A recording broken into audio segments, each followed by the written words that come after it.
What's up, everyone? Welcome.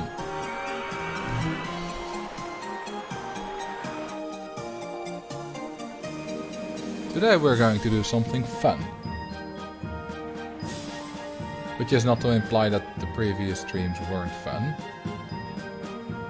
But still.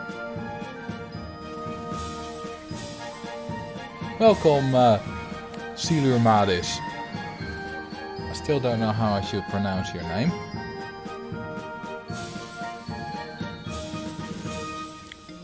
It's going well, thank you.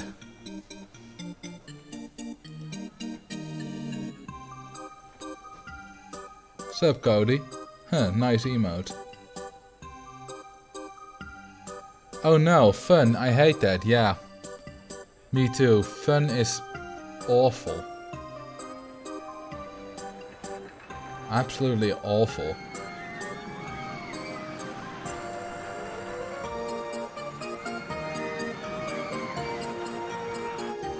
Any plans to stream something other than Rollercoaster Tycoon 2? Yeah. But right now I'm having a lot of fun with this. Alright. Let's start, shall we? Amity Airfield. We are going to beat this scenario with only gentle rides. And I'm going to keep the airfield. So, let's open the park. Let's lower the price. I am not going to erase the path. I'm not going to disconnect it either. Not going to block it off. I'm gonna give myself a real challenge. Alright. Let's start by focusing all this on gentle rides.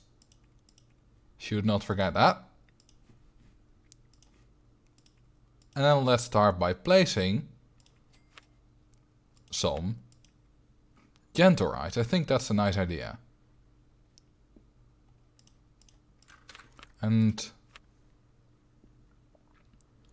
actually, hang on, that's the wrong position.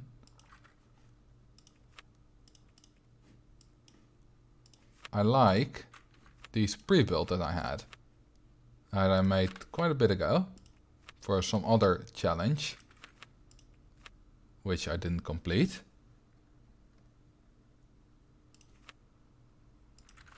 And they'll do nicely right here. I made these for when I tried to beat Amity Airfield with only Ferris wheels, which, spoiler, did not work. So hopefully what I'm about to do now does work. Alright, let's get some music in here.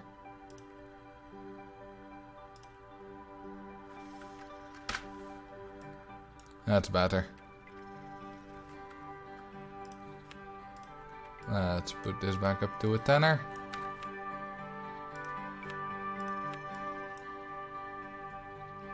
It's really cool when they're all in sync.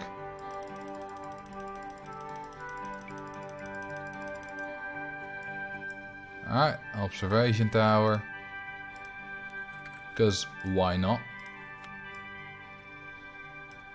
Alright, so the problem that the Ferris wheel has is that it's insanely non-intense with an intensity rating of 0.50.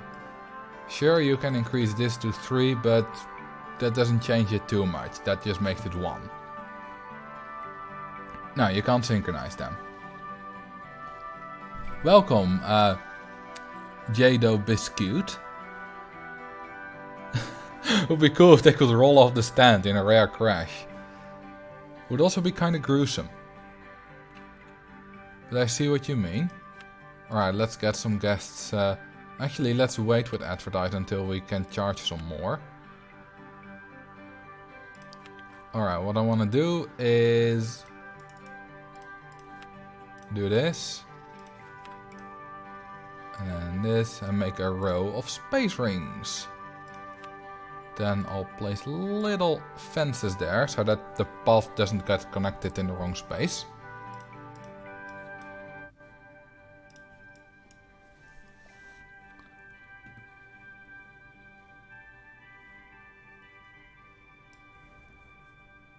And then you can save it with scenery, which is a new addition from OpenRCT 2. Let's just call it Space Rings Amity Airfield. Because in the original, you could not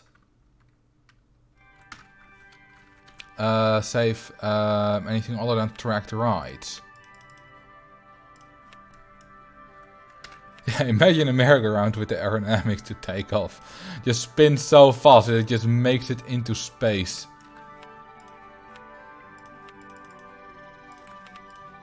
Alright.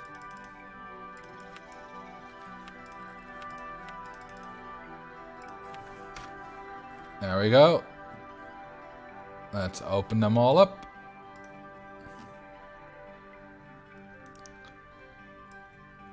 Let's see if the plugin is working. Connected. Yeah. You guys should show up as guests at some point. Although, why am I following these? These don't have a name. I don't want to follow every guest. Only if they have any names of you guys. That music though, yeah, speaking about music, we need music on these as well. Otherwise it's so silent.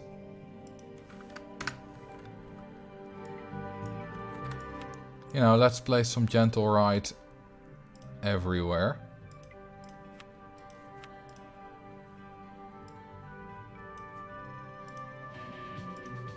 Ooh, rock music on this one. I didn't even have to enable it. Let's bring in Marcel the 6th. That's a good idea. Oh, guest 1 is leaving the park. Well, we'll use guest 2 in that case. Although, I feel like we're going to have a lot of guests leaving the park. Because we're not gonna have very many extremely intense rides. Because 0.85, what if we increase this a bit? Let's see what we get then.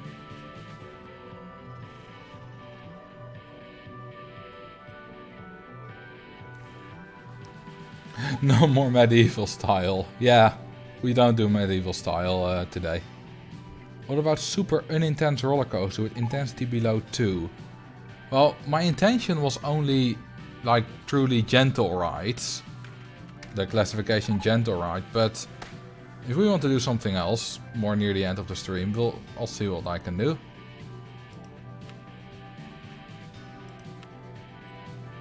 Okay, I'm not going to remove all this path, but I'm going to change some things.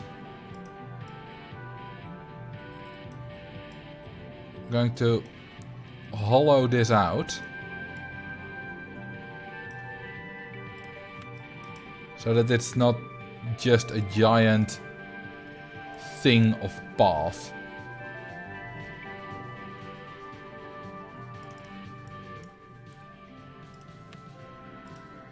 And I'm also... Wait, why doesn't this connect? Huh?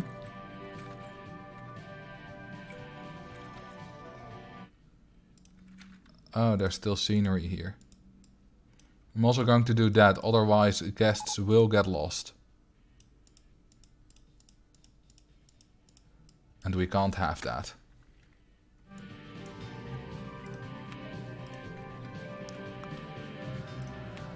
Alright, we have a lot of rides now. Let's get some guests in here. Let's charge 25.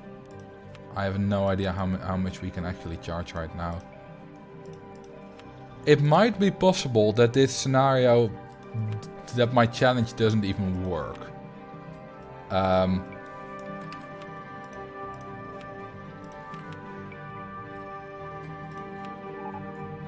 Because it might be a problem that there are just not enough intense enough rides. Because that was a problem when I tried Ferris wheels only. And gentle rides only isn't that much different.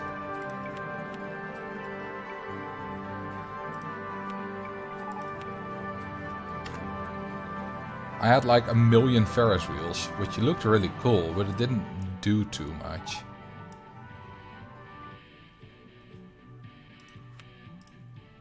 Okay, I'm going to remove the middle here as well. Because 4 is a bit too wide.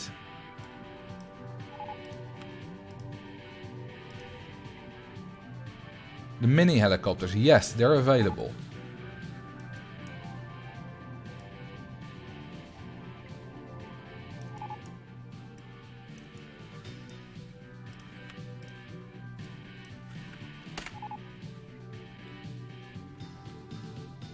Maybe turn on guest prefer gentle ride. Yeah, that's cheaty.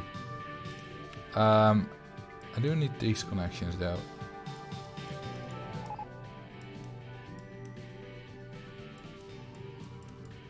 And this one. Alright, let's build one. I think we've unlocked the double-decker element.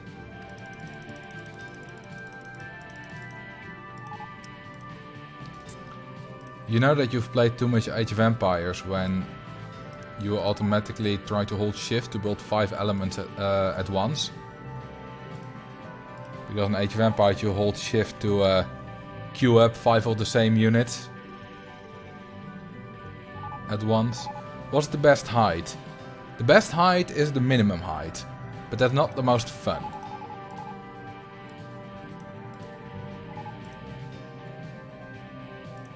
Why is this not taking your guys' names? And why am I following every guest? Also, Marcel the 6th has already left the park.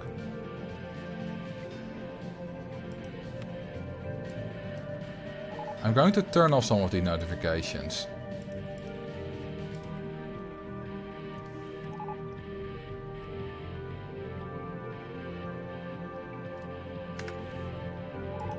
Because they're quite annoying.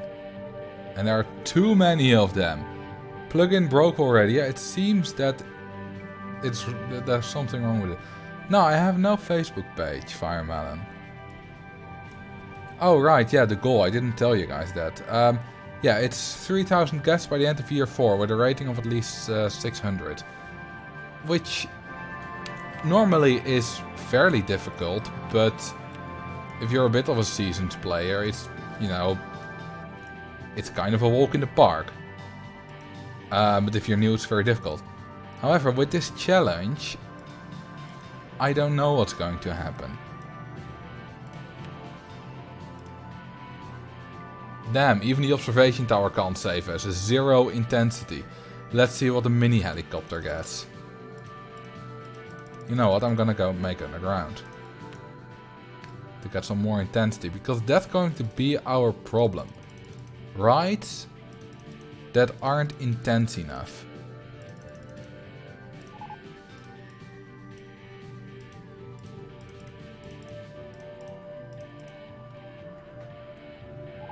Flower beds. It costs money though. And we might need the money. Although gentle rides aren't very expensive.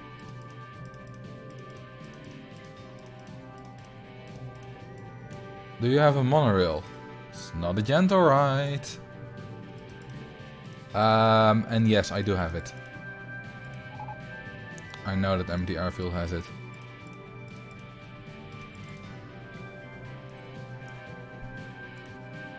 We might need to use a lot of scenery for the excitement bonuses. Well, actually not. Because, let me quickly make some money here.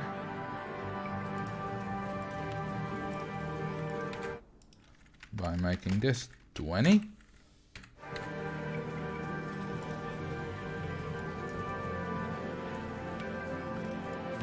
Let's place another one right here.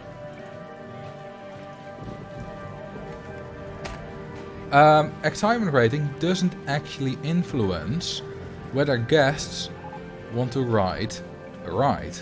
The only thing that influences is the nausea rating, intensity rating. Their nausea needs to be within their kind of nausea tolerance, and it needs to be within this preferred ride intensity, which is between 2 and 5 for this guy.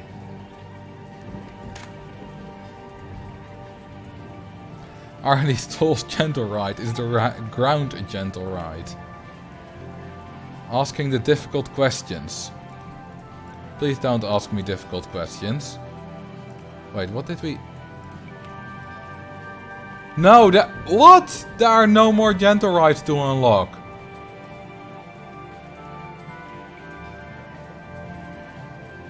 No!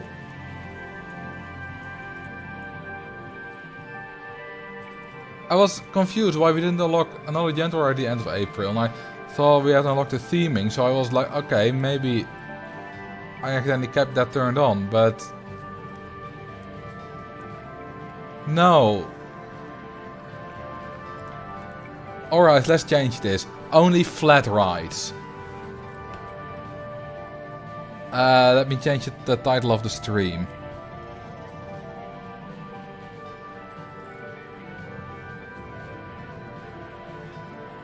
Because otherwise this is impossible.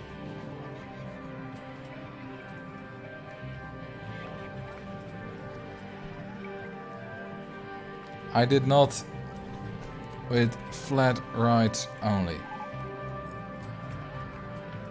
Oh, the live notification is still the old one. Let me just copy, paste that. There we go.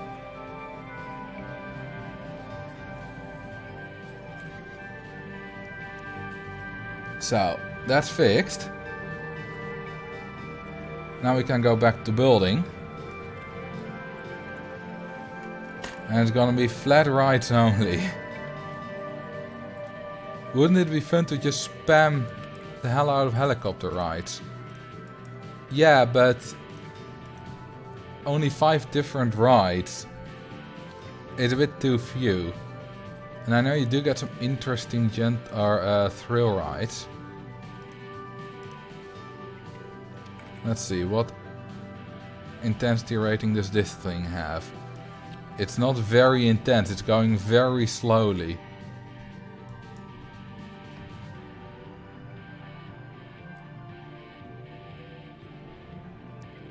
$30 different helicopter rides, yeah. Yeah, 0.15 intensity. Yeah, it's not flat. So, should I remove it? It's flat enough. I'm gonna say that it's flat enough. Oh hey, rain again. More money from umbrellas. No hills. Gonna be kinda difficult with this path. Yeah, only flat and gentle ride. It's good enough. So. Let's place an enterprise to keep the thrill seekers in the park. Hi Marcel, how are you doing? Either that's a typo, or I know you.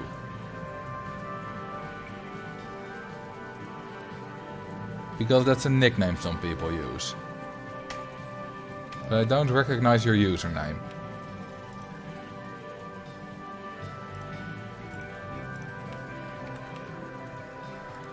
What's up, Andre Libero? How you doing?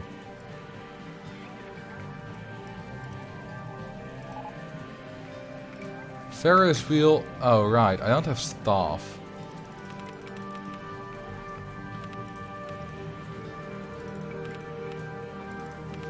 Let's do that.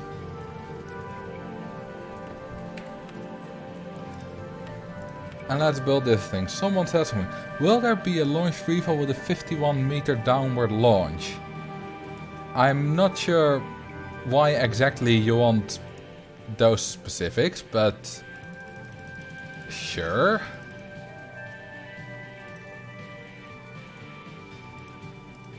Here you go. Downward launch. 51 meter stall.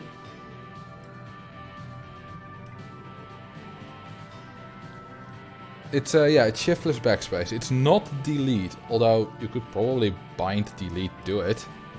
But by default it's shiftless backspace, and backspace just closes one tab at a time. Like if I open a lot of windows and press backspace, then one at a time is closed. And if I open a lot of them and shiftless backspace, they all close.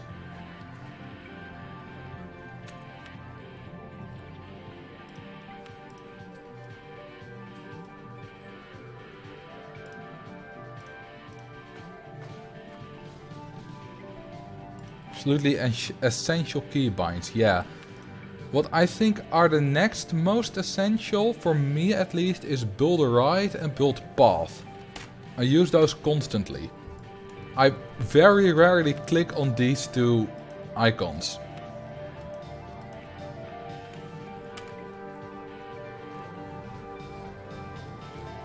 So what I want to do is, you know, in the USA you have Tornado Alley, there are a lot of tornadoes there.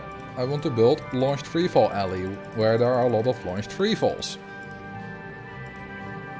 You know, every now and then you might see a wild launched freefall. Do you play Age of Empires DE from time to time? No. I play it more often than from time to time. I always have N, new ride, and P for path, F for staff, and D for decor. I like those letters because they refer to the actual words, but the keys are not next to each other. Mine are all next to each other. R is for rides, which is for the words. That's what I started off with. And then E, which is right next to it, is for path. And then T is my ride list. W is scenery. D is research. F is finances, which is a standard one. S is staff. A is nothing apparently. Z is remove the HUD. Q is pause. They're all right next to each other. It's really useful. Alright, let's build all the freefalls. And if you've seen me make an alley of rides before, you might know what's coming, although I didn't do it with the space rings or the Ferris wheels.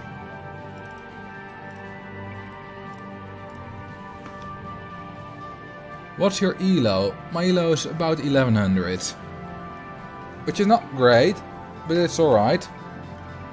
It's a bit better than average.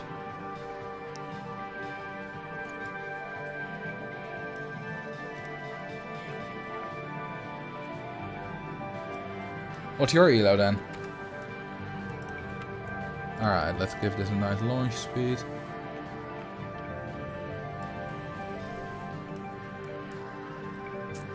Is it possible that you can host the map you are playing as a server so that we, viewers, can join as spectator? I would. Except, first of all, not everyone could join because there's only a limited amount of parks. Limited amount of people that are allowed in the server at the same time. But I also can't host servers for some reason. When I host them, no one can find them. So that's another issue. Alright, this seems to be a nice launch speed. Let's name this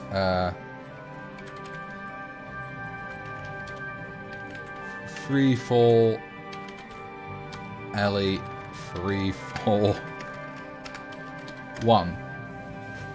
How about 1700? Damn. Talking to a pro right here. Alright, we're gonna play the fences again to prevent the path connecting. Now I'm going to save it. There we go.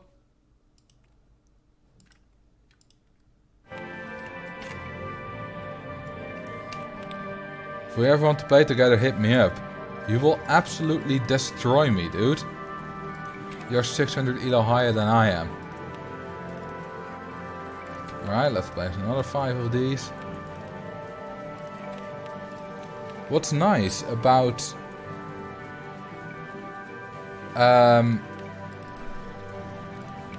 doing these flat rides only is that it looks really organized. And I like that.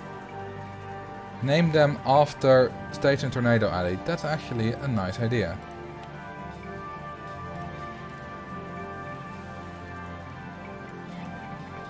So, you call those flat rides. I call these flat rides, yes. I know technically they're not really in the theme park industry probably, but I think I call them flat. Name some states in Tornado Alley, because I don't know exactly where it is. Like, somewhere around Oklahoma, right?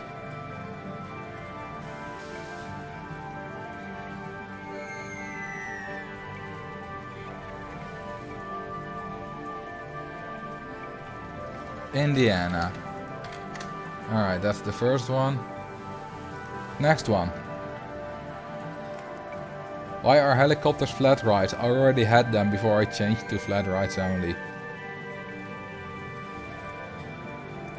Mid-America down through Texas. So, Illinois. Next one is going to be Kansas then.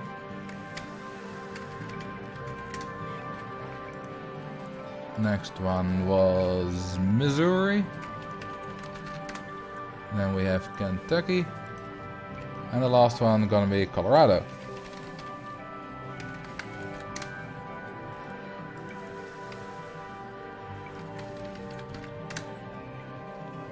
And now I'm going to make them rainbow.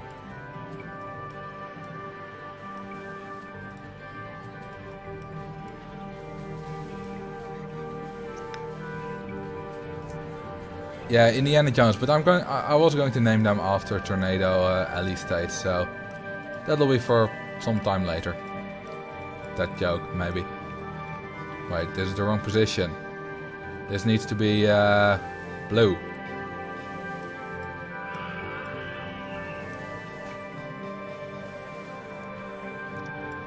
It's great because most of these states hate people. Yeah, I actually thought of doing this rainbow stuff before someone came up with the state thing, but it's actually quite nice as a sort of statement, I suppose, although that was not my intention.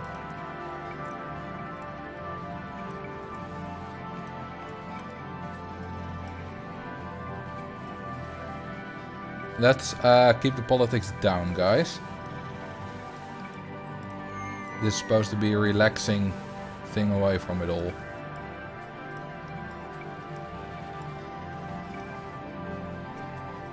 Ooh, we've hit 100 viewers again.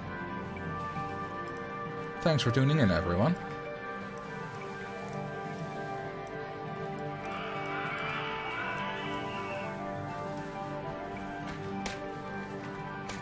There we go. Looks nice. Pretty sure we can charge 40 now. Or 45, which is the max used to charge in this scenario. And I'm going to add some more advertisements.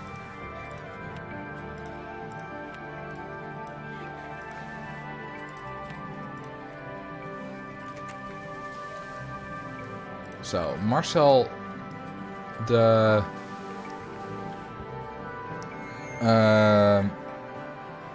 Marcel the 6th has already left the park, so let's make a Marcel the 7th.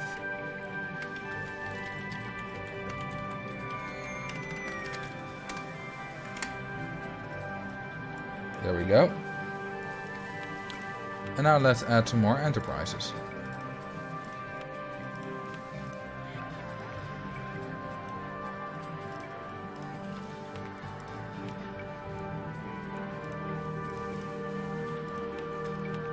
The Enterprise really fun ride. I remember first seeing it and riding it, and I was absolutely astonished that you go upside down without any kind of thing holding you down, any kind of bar or belt or something. There's just the good old force, the centrifugal force that's keeping you in your seat. Could you name them Enterprise A to D? Sure. Is anyone triggered by the fact that Enterprise A is not like the others?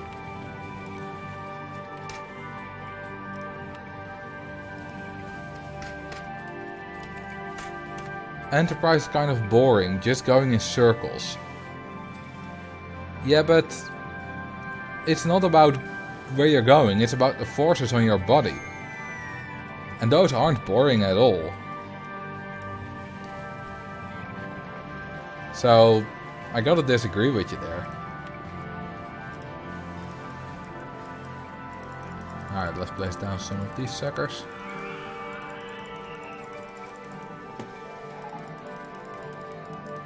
Ooh, a roto drop. I like that. Although, whoa. Sometimes a bit of a lag spike. There's not much difference between a roto drop and a downwards launched freefall. It's not about the destination, it's more about the journey. That's true. Depends on the journey, I guess. Sometimes it really is about the destination.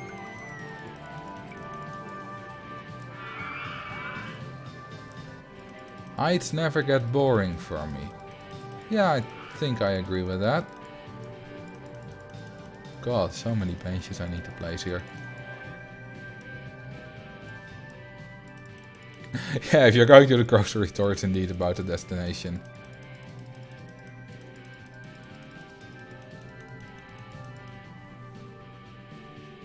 Can you build boats on this scenario? Well, I won't build them because they're a water ride, but I don't have them available right now. Let's see if I can unlock them. Nope, not a single water ride. I didn't know that actually. That's interesting.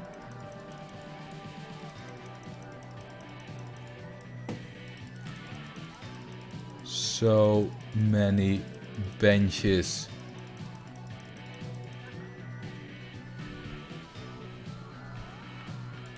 No boat hire, trash scenario.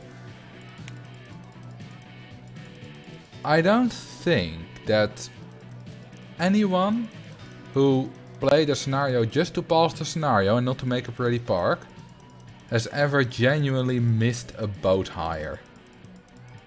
You might place one if it's there, if the scenario is going well. But I don't think anyone would say, you know what I really need for my park? A boat hire.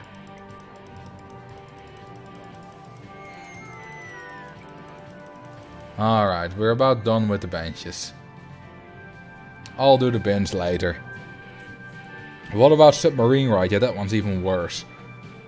Who wants a submarine ride? I can't remember ever building a custom submarine ride. And I've played this game a lot. Alright, we have 2 rides that I haven't placed yet. So let's get down to that. Actually, I want a slightly longer queue line.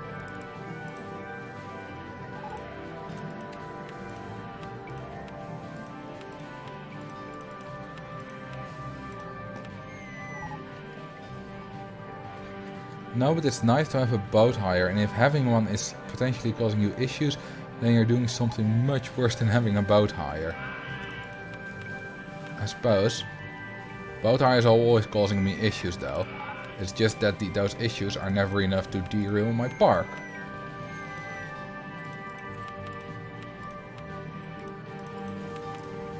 Just like if your park is good enough, then a crash with even lethal ending doesn't need to be very bad for your park. Your rating might take a slight drop and you might need to rebuild the coaster, but other than that, you're fine if your park is good enough. Alright, a lot of motion simulators.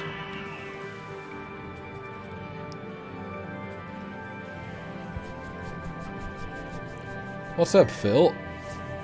Uni is going fairly well, although I had to drop one course because it was absolutely ridiculous.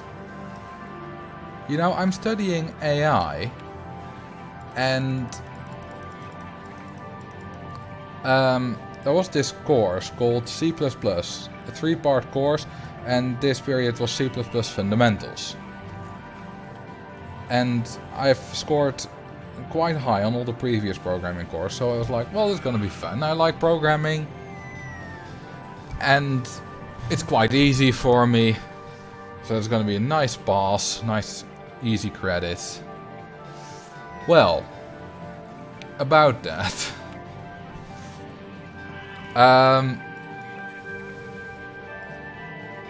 It's the stupidest course I've ever seen.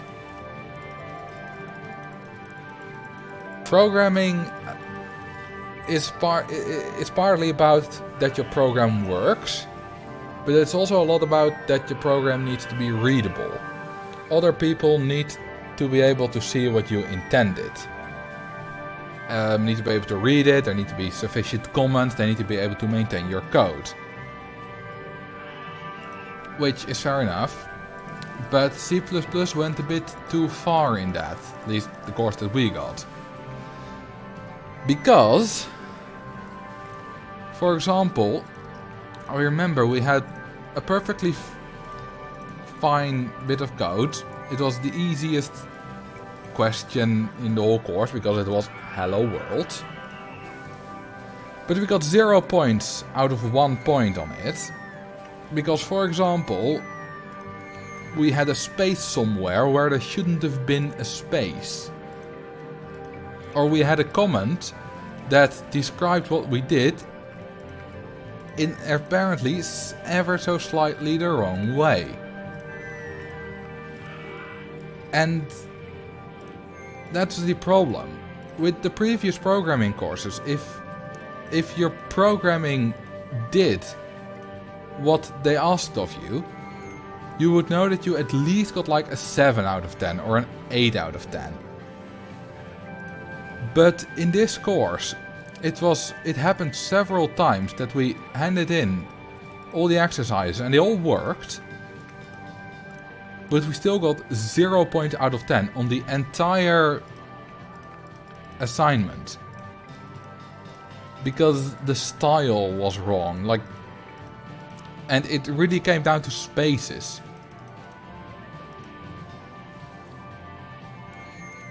Or other stupid conventions that only they use.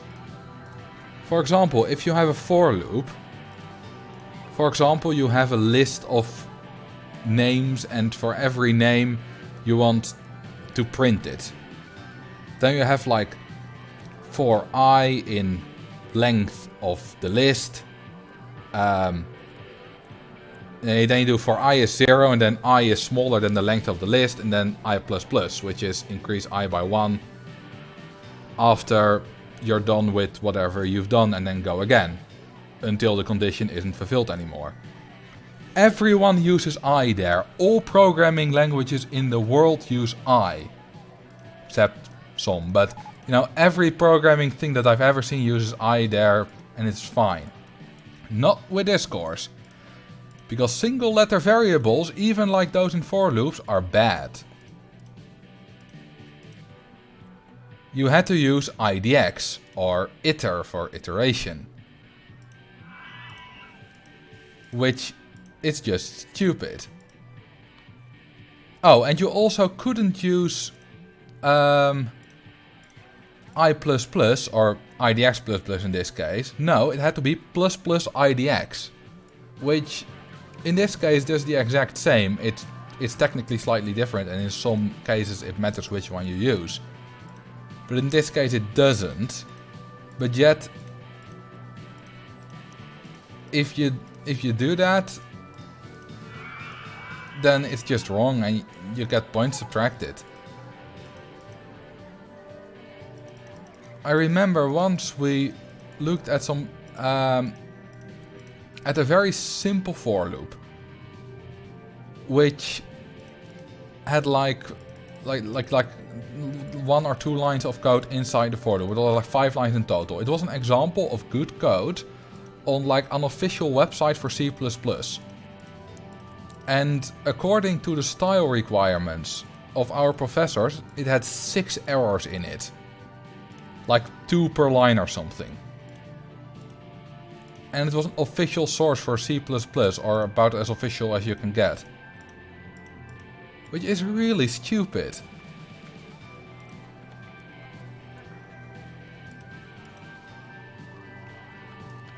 Yeah, they are different, Maximilian, but in simple for loops, especially when you're just learning coding, it shouldn't really matter. Like, we've been doing pointers right before we dropped it, and yeah, there it did matter.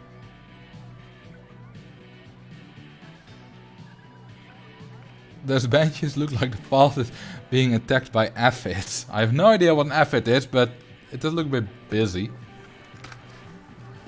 Yeah, so that was my rant about the programming course C++ Fundamentals, given by 2 stupid professors. I won't give their names, for obvious reasons. But if somehow there's anyone here who's followed that course, you might be in agreement with me.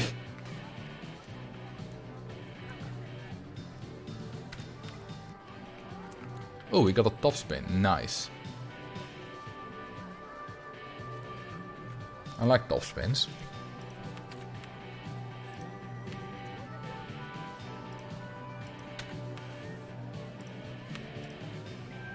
Ah, I forgot to place the exit on this one.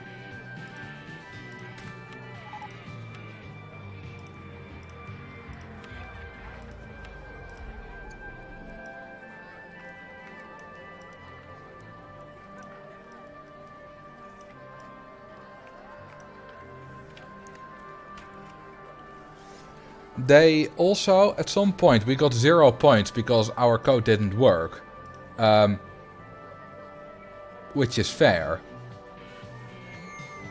But the thing is, the reason our code didn't work is because at some point we changed some variable names inside for loops. Because probably like they were I and J and we still had to change them. We accidentally did something like IDX is smaller than iter instead of the other way around, which made sure that our program did not work. And we got 0 points for that. They didn't even grade, they didn't even look at the rest of our program to give feedback, because that was still the feedback session, it was not the final grading session. Just because it did not work. So because of that simple mistake we didn't get any feedback. And then they said, well, we do it like that because in the real world, if you make any tiny mistake, it can cost you a lot of money, something can go wrong, like when a Mars orbiter crashed into Mars. And I'm like, yeah, you're right. But in the real world, you don't let a couple of students do it without any kind of double, triple, quadruple, quintuple checking, if it's that important.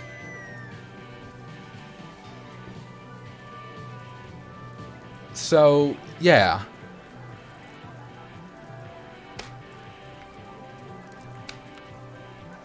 I still heavily disagree with that.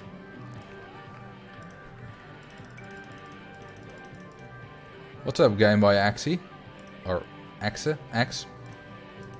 Not sure how you actually pronounce that.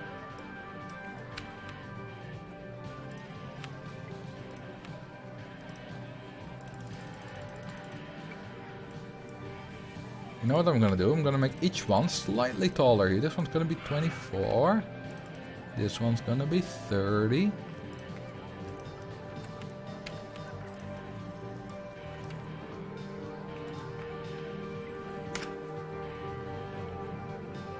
What's going on? My OpenRCT2 is freezing. Huh. And it's fine again. It's been doing this a lot this stream. Hire a handyman devoted to mowing the grass and propping in a corner like you did a few streams ago. Sure, I'll do that in a bit. Also, why is there a little bit of path right here? Let's remove that.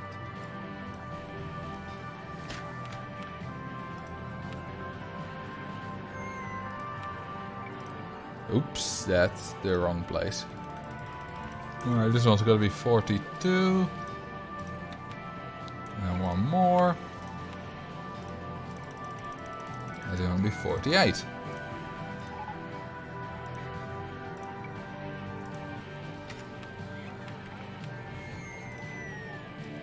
Like that, like that.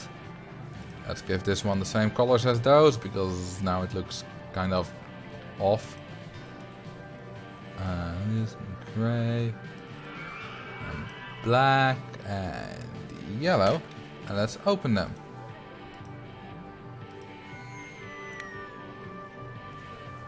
How do you sacrifice a guest without drowning them? Well, that's simple. Like that. And then... Wait, that doesn't work? Shouldn't he, like, be underground if you do that? Hang on, let me make it a bit easier for myself and also a bit cheaper. Let me put him on here.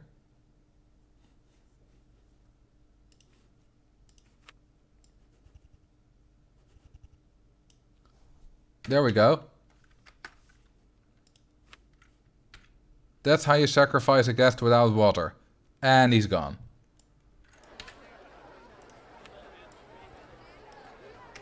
I think that cost me a fair bit of money.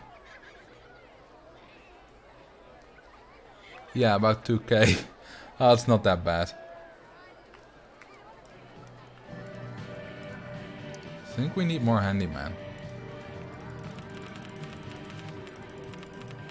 30 ought to be enough. So, the downside of doing only gentle rides is, or flat rides, let's say only cheap rides, is that you get a lot of them, which you need quite a few mechanics for, and the operating costs can be fairly intense. Although it's only a couple of hundred a month, so it's not that bad yet.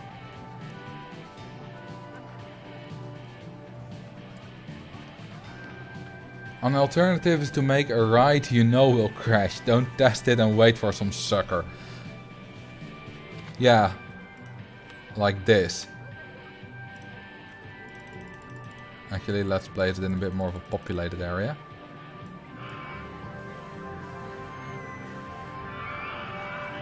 Because then you do this. No, wait. We don't need to make it tall. We just need to make it super short. And then we launch it at the fastest speed. But we also make it wait for a full load. It doesn't even have a top on it. There's one already.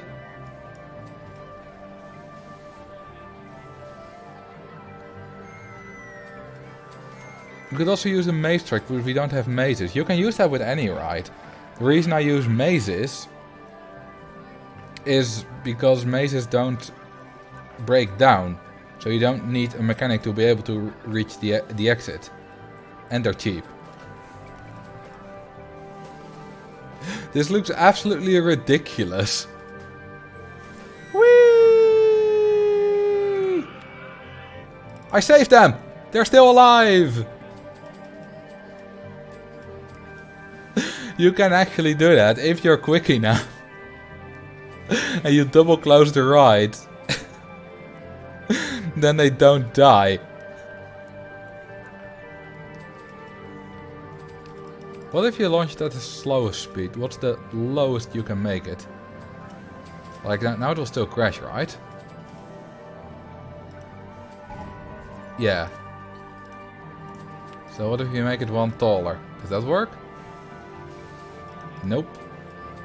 I like how when it goes off the track, it suddenly sometimes gains some momentum towards the side. Like, where does that momentum come from?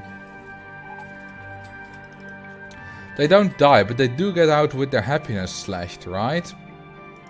Good question. I have no idea. Alright, this works. Doesn't really look all that safe, but it works. What's up, Bruno Rucina? Or Bruno Rugina? Rucica? That's a difficult name to say. Hope you enjoy the stream. Does it work with guest? Well, if it doesn't, we'll find out soon enough.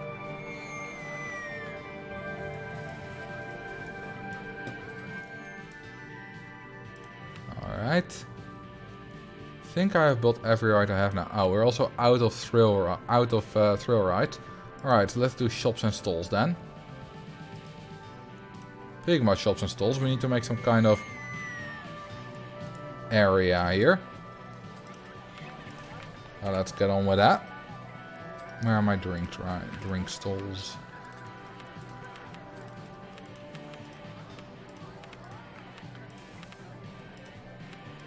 Different color balloons. Let's do red, it's a classic. Let's do a hat stall.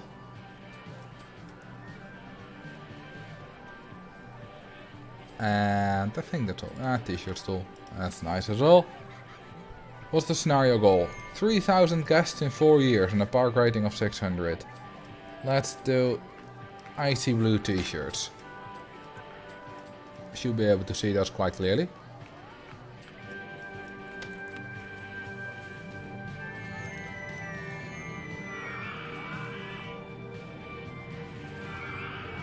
Alright, time to build a lot of free falls. I'm going to make them increase by 1 every time. So this is the smallest. And then 1 taller.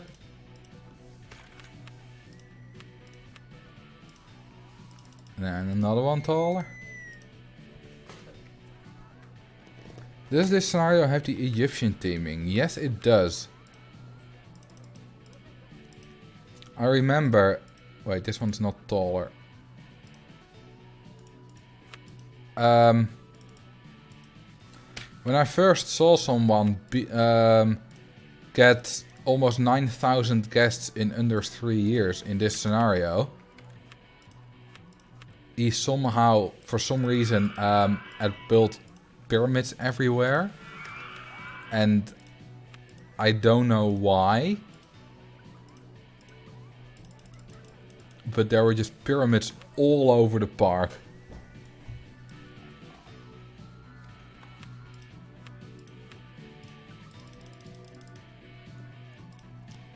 He taught me a lot, actually. Well, he taught me only one thing, but it helped me a lot. And that's that you need to run all advertisements at the same time. Before that, I was only running advertisements for the park one. Because I was under the impression that some others didn't actually boost guest generation, but I didn't really know a lot about it.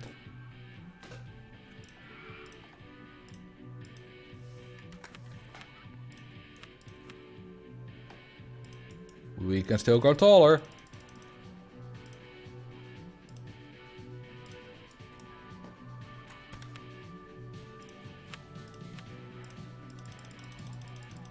We're at 45.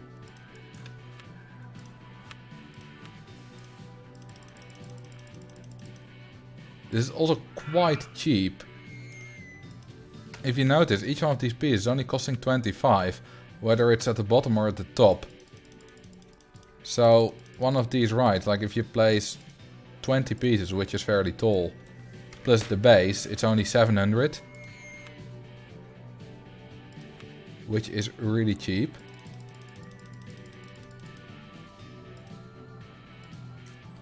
I just tested in my own game, double closing a ride will take 50% off a guest's happiness.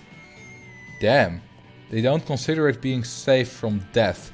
I suppose they are pissed that you need to save them in the first place.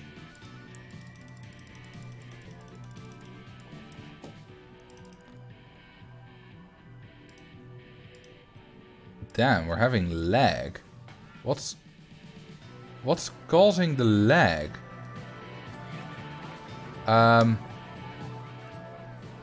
Wow. Is it the... It's not a... It must be the free falls. But if that's causing lag, then OpenRCT2 is doing something very wrong. The plugin trying to work. Maybe, but... Am I still getting lag here? Yeah. You know, the plugin isn't working, so let's turn it off just in case that's causing the lag.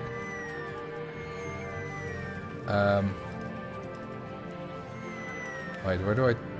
Oh wait, I can just do this. I can just close it on my computer. Whoa, you... No, you weren't right. There's still lag. Although it seems to be a bit less. I wonder if some background program is trying to function. Well, let's take a look.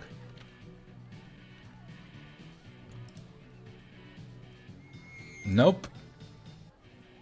Whoa, Open Roller Coaster Tycoon is taking up 7 gigabytes of RAM.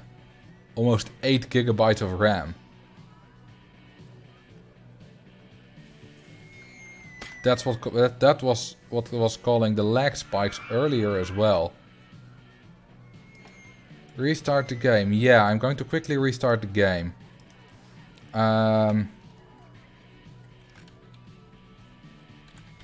Stream 04/11/2020. That was a 2 too much, but never mind. Alright. So I've clicked on close and it's just not closing. Alright. I got the pop-up that program is not responding, so I closed it via that. Which, if you think about it, is quite bad. What's going on? Well, OpenRCT2 was using 8 gigabytes of RAM, so...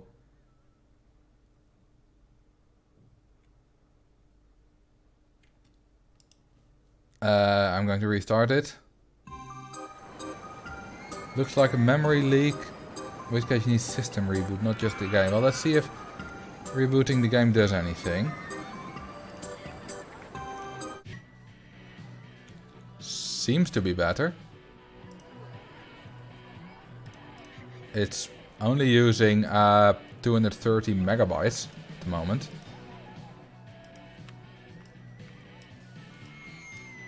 That's because I've just restarted it, I suppose.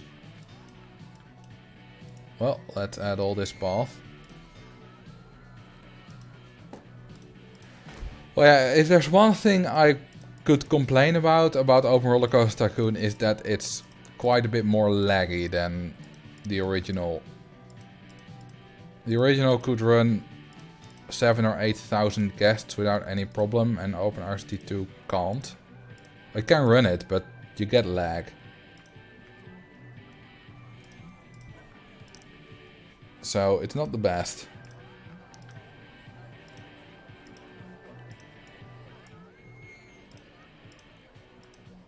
Now I need to fine-tune all of the launch speeds.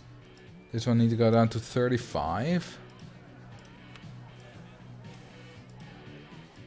This one can probably go on faster. And go another faster. It can. You know, let's already open this one. Let's give it some music. Oh, this one just crashed.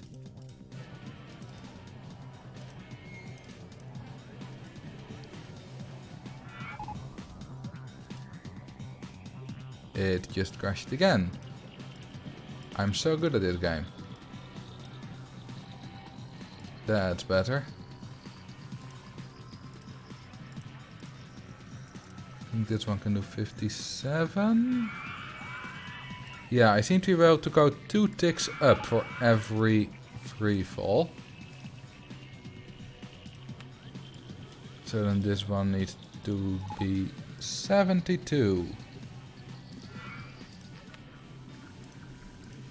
And this one needs to be 78. Nope. 75.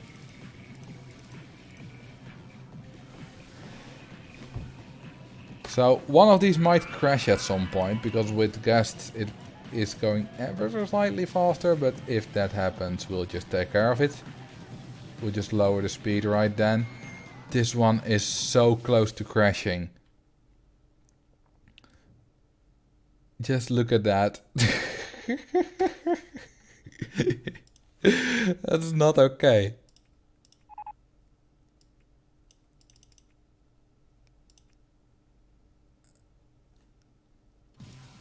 Alright, how fast can we make this one go with it being safe? That looks alright. That was 86, it can probably go 93 or just 90. Let's take a look. Definitely just 90.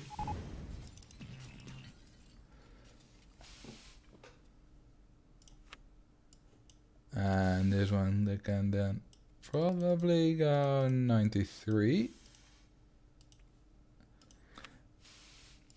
It feels like every speed increase is like the faster you go, the more impact on distance a small speed increase makes.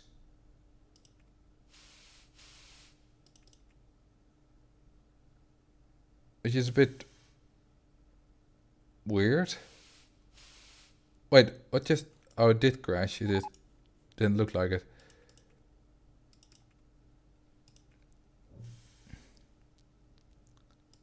Alright.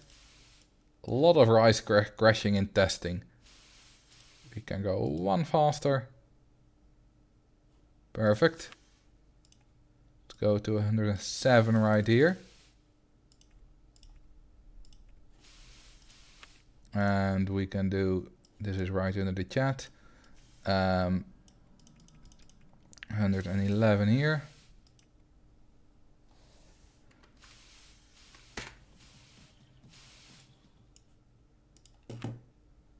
Ooh, this is 115. And then 119, and then the last one 120.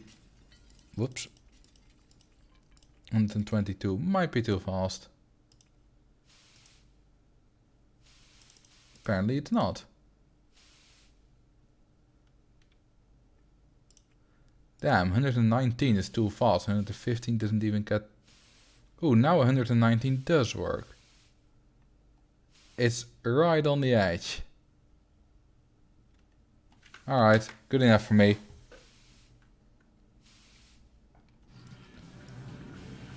Let's do this. Let's make some of them play techno style. So we have some more music here.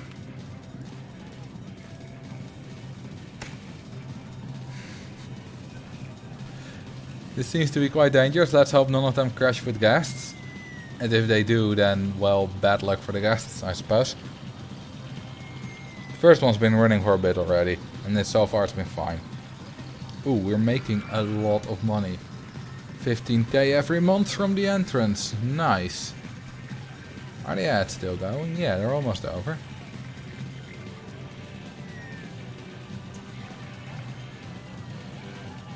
Oh, hey Niels, what's up? We have almost 2,000 guests in the park. Well, that's gonna be easy with just flat rides.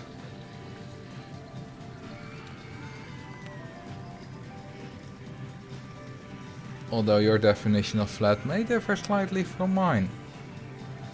But that's alright. Alright, the handyman that Max RC has requested. Handyman 1. Oh, I can't even place him there. Well, do your job. Keep mowing the corner.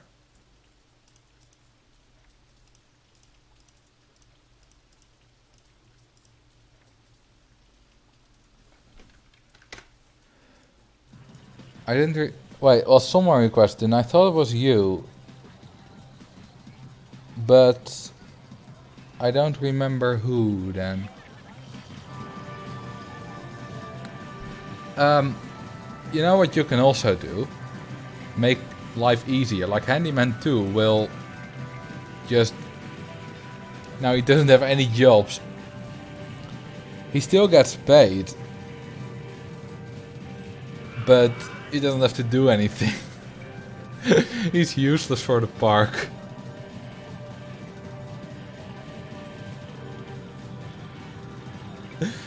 This is gonna be a pretty cushy drop. Ooh. More ad campaigns. Wrong button. F. There we go. Let's do launch freefall 15. That's a nice one. Like launch freefall 1 through 14 are okay, but you haven't been on a true freefall until you've been on number 15. Which is because 15 is the square root of 235.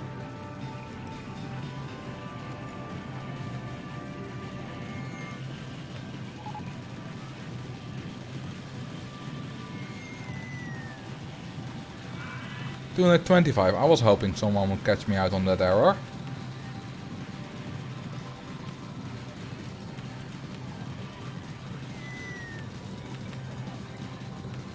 Although now the question is, do you guys believe that I made that error deliberately? Or did I just make a true mistake? Will we ever know?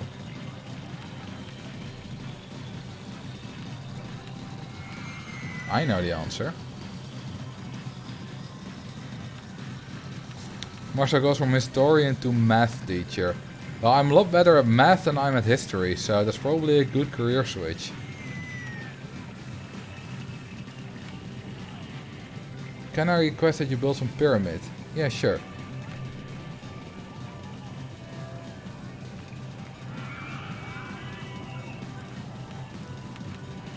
I can also build some stalls under it. Let's build even more different stalls right here.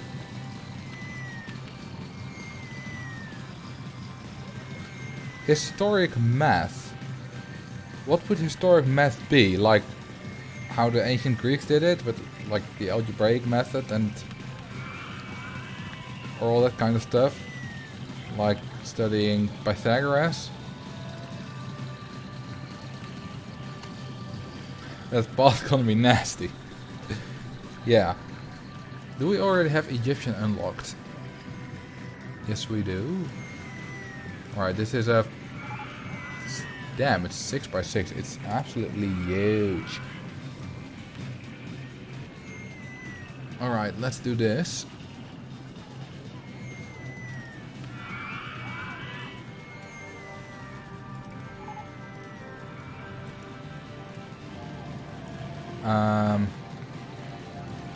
I'm gonna build it here.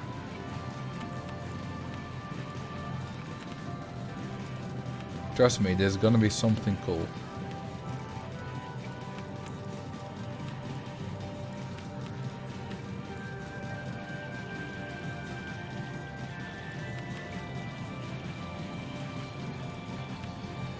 What's up, Ghost Runner 1?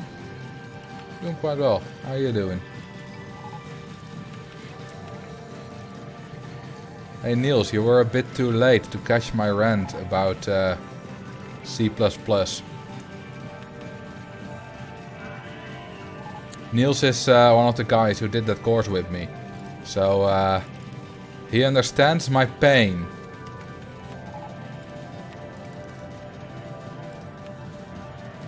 Yeah, they can't get to the entrance. Hold your horses. Well, I just ranted about all the things that, like, the minor style things that all needed to be perfect, and like how we can't use I, and this one's in the wrong position, wrong rotation, and you know, that kind of stuff.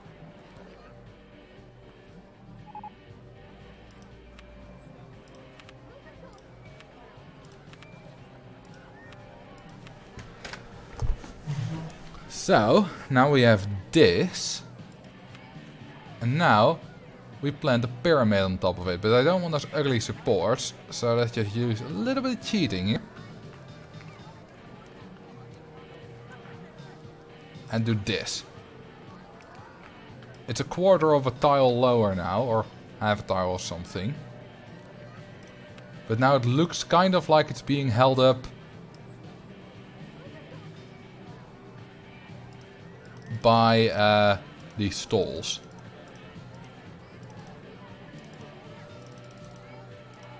This is drinks heaven.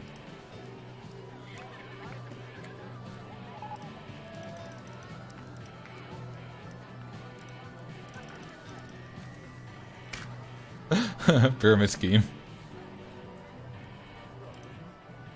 Nice. There we go. Drinks heaven is ready.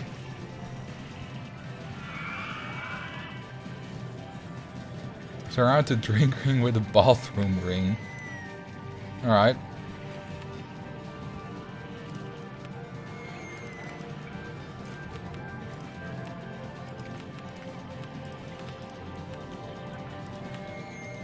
You know what? I might actually run into the right limit if I continue doing stuff like this. Which could become an issue. What's up, Waffles the good boy? Good to have you here.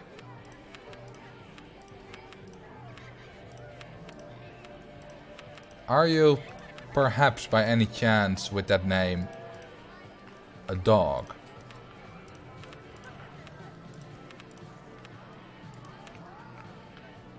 Did any of the free falls crash? Nope. Not yet anyway. I am. How did you know? Well, I'm actually a psychic.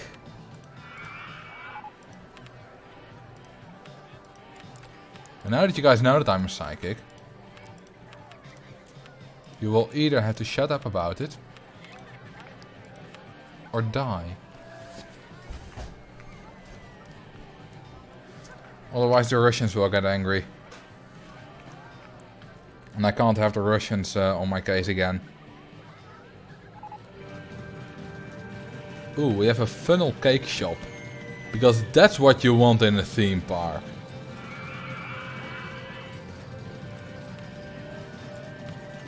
What will Max Arceus say next then? Well, next he will request me to build more space rings. Although now that I've said it, he might actually say something else deliberately. But he doesn't.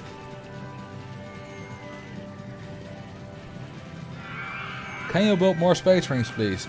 See, I was correct. I'm always correct. And yes, I will. But first, I want to actually check how many rights do I have. 43, 45 plus 64.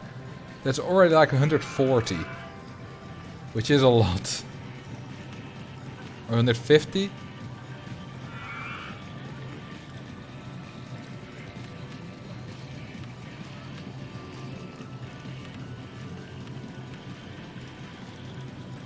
Something like that. What's the limit? It's 255. So we're already more than halfway.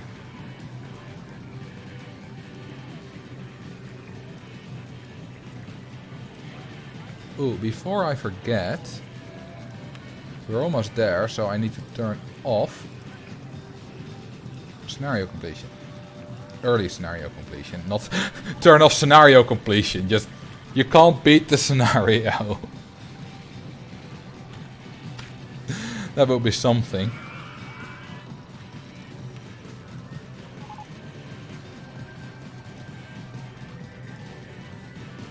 Let's hire some more handymen. I want a squeaky clean path.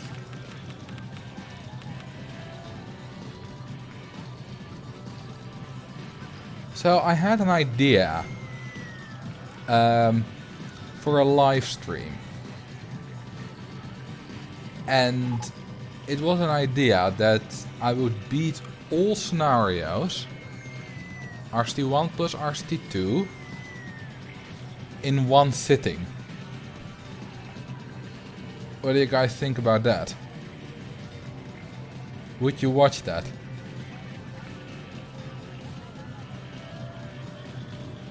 And I would obviously do it with the early completion one. And with the speed up function, just with OpenRST2 functionality, but without cheats. It's 143 scenarios. Don't put yourself through that. Why not? I bet I can do it in under 24 hours.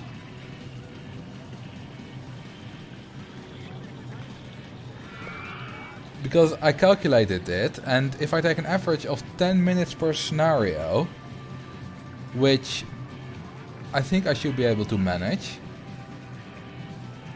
then it takes me 23 hours and 50 minutes.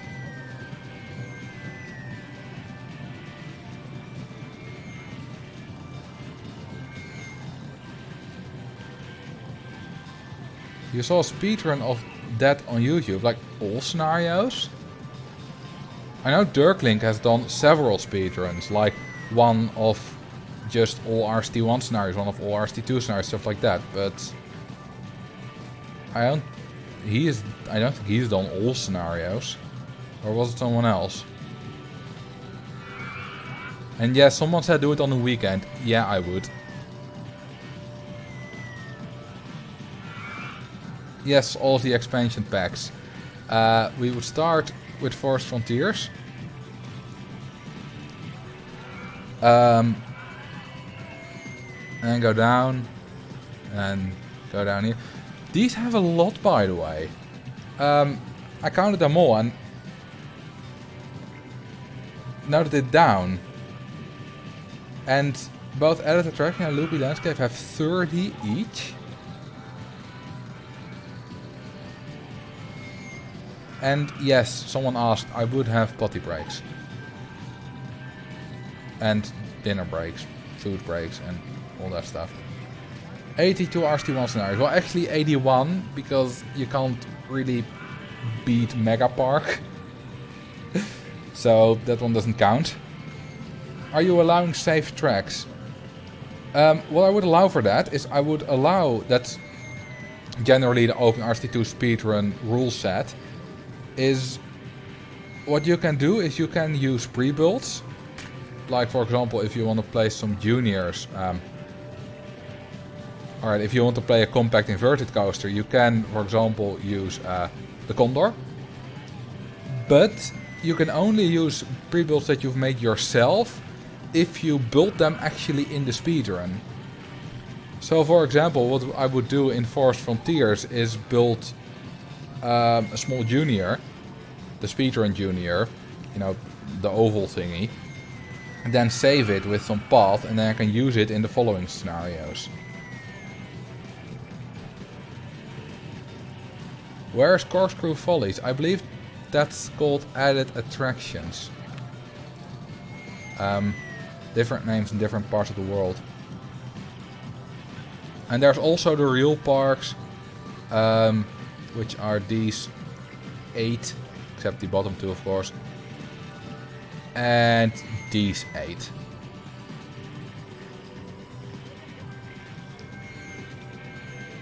I even already programmed a little thing for it to keep up, to keep my progression up. It's not finished by any means, it's just a thing that lists the current game that I'm in and the current scenario that I'm doing, and a button that says next scenario. So that when I finish a scenario, I can just press that button and it shows it on. And you know, if I just have that on the screen somewhere, it shows what I'm currently doing. Which I coded quickly yesterday evening. Alright, let's build some of these bad boys.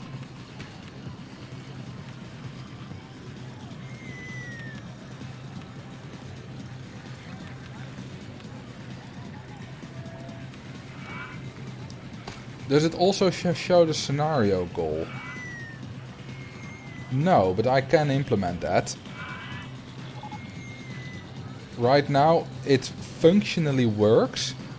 It's just still ugly. And I haven't implemented all, inputted all scenarios yet because that's a lot of work. And I just did the first 5 from RCT1 to test it.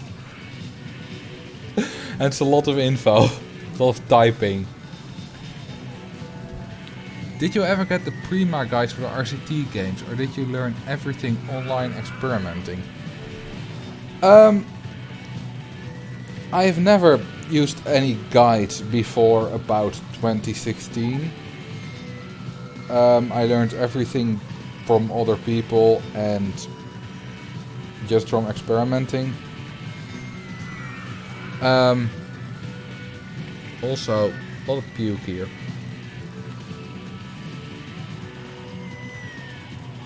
Please clean this up.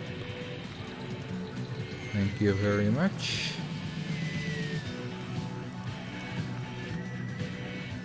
The lawnmower is not hired. I do have a lawnmower, but he's kind of locked up here. And he's still mowing. Right there. He's still got some things to do in his area. Not all tiles are mown. Although you might not be able to get there. Because the trees are in the way. You know what? Let me remove the trees for him. There we go. Now you can continue mowing. Alright, someone asked me to mow the grass. Sure.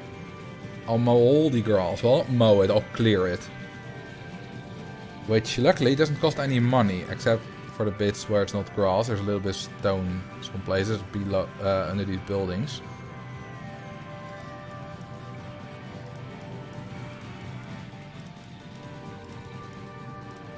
There we go. No more weeds.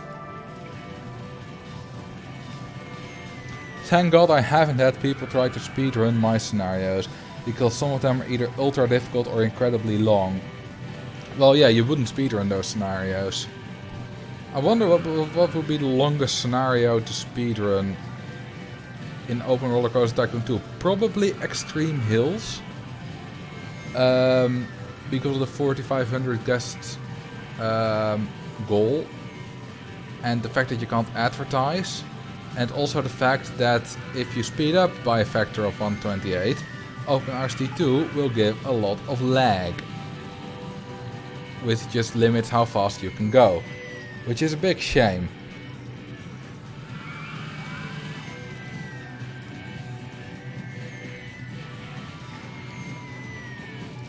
Alright, let's do some magic carpet. No, let's actually do some Ferris wheel stuff. I want to build a huge Ferris wheel. Like a wheel of Ferris wheels. Or, you know, something like this, but bigger. Oh, I know what I'm going to do.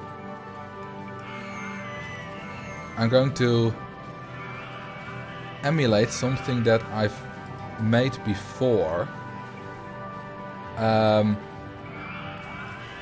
Let me quickly open that save file. If I can find it.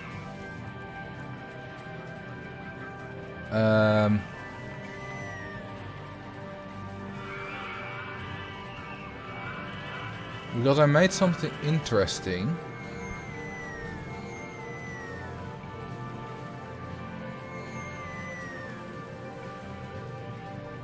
Alright, yeah, this. I made this.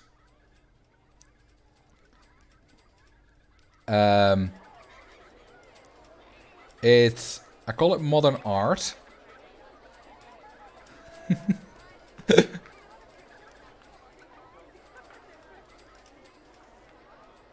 It's kind of garish. But I did beat the scenario. And I was going to replicate this. All these Ferris wheels. And I think there are 42 here.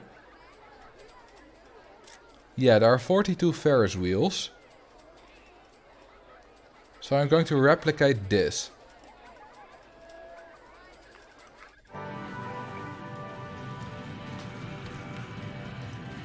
So let's start with that. I'm going to use this thing and I'm going to build it here.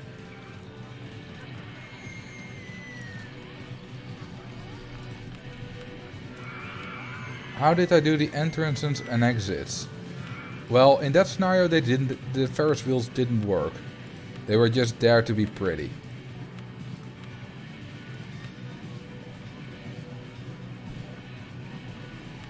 It's been changed from only gentle rides. It's now only flat rides.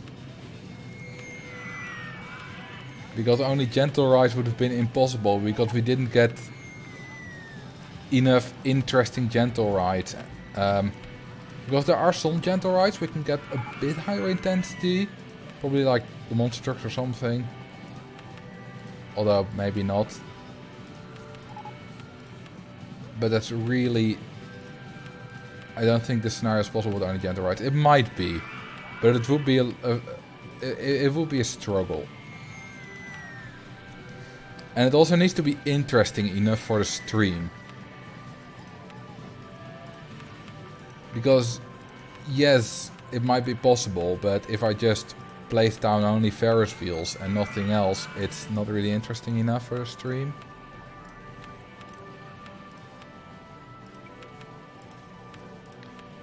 So, which Ferris wheel do we need to end on? This is 7.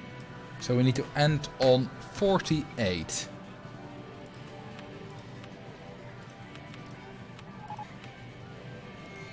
Oh, we already have enough guests for the goal. What on earth was that? Well, it's going to be something that we're going to recreate a part of. And that is also, I believe, one of my most liked tweets. I tweeted about that thing, called it Modern Art, and people seem to like it.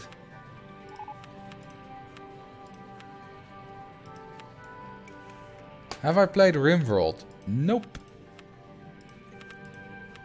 I have seen a streamer play it once, but wasn't really interested, so I know very little about it.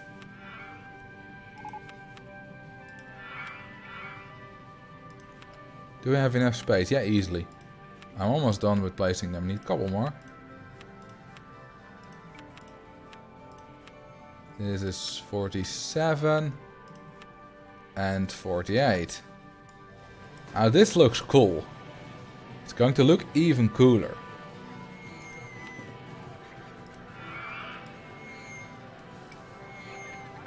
Because we're starting all the way at dark red. And then we're slowly making our way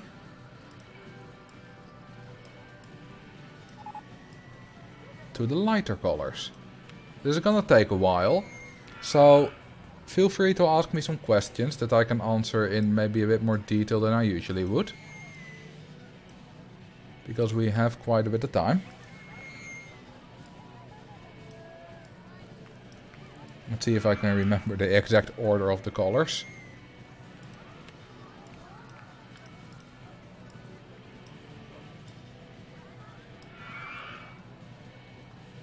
Favorite album?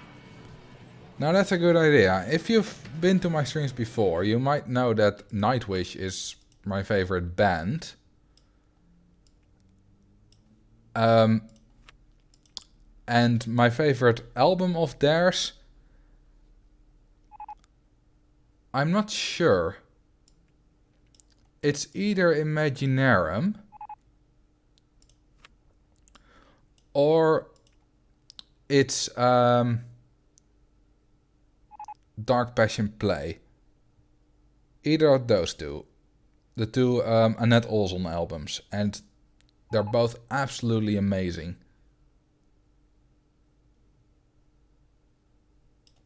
Now we need to transition to olive green. Are there any other Nightwish fans here?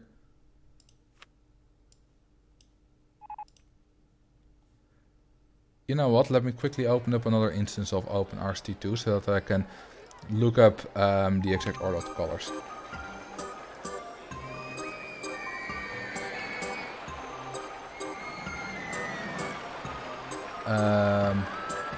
What was it called again? Like this.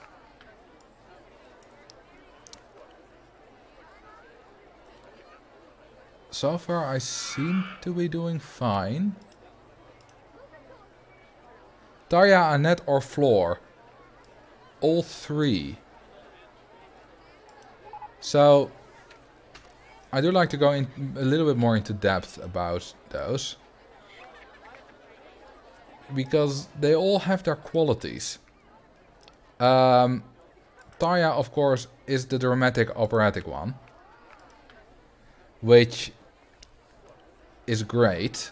And she has her songs, and there are quite a few songs that she does the best. But Annette has some kind of witchy vibe that Tarja could never even hope to replicate. And for a couple of songs, like The Poet and the Pendulum, or something like Amaranth, I couldn't imagine Tarja doing them. It just doesn't work. And a lot of people say that Floor is the best of both worlds. She can do Tarja stuff, she can do Annette stuff, and she of course has her own stuff with the 2 new albums. And, well, yes, to an extent that is true. It's also not a perfect comparison, because there are certain things that Annette does that Floor just doesn't do as well as Annette. For example, the live version of The Poet and the Pendulum, which is my favorite song, by the way, from Nightwish, from Floor is absolutely amazing.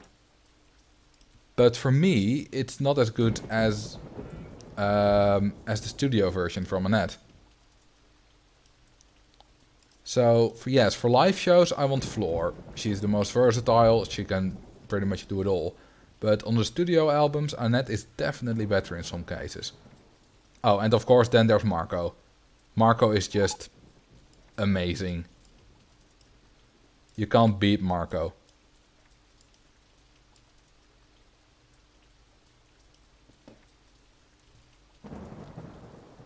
I first discovered Nightwish because of Matko84 in his Extreme Heights Park back in 2008. Fun fact about that. I also watched Matko's videos back in the day. And at a certain point, I watched his video about the Beauty and the Beast, his 2 floorless roller coaster from a competition again. And I was like, wait a minute. I recognize this voice that's singing in the background of the music. And then a moment later I realized, wait, that's Marco from Nightwish. And which means that I've heard the song The Beauty of the Beast from Nightwish way before I even knew that Nightwish existed. And only now I realized that that was Nightwish.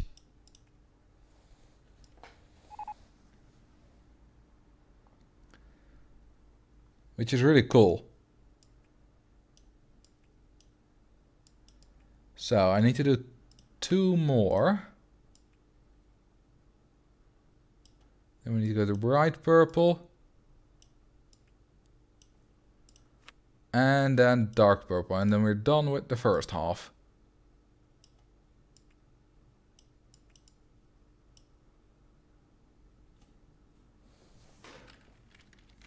Sounds like I really need to give Nightwish a listen. I don't think that there are many people that dislike Nightwish. Like, they might dislike certain songs, especially the harsher songs. But if you start with something like Elan, you're bound to like it. It's quite a soft song, but it's still clearly metal.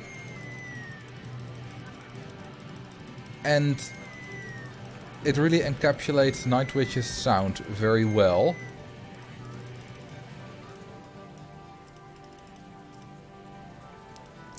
Or And the Song's Most Beautiful is another great one.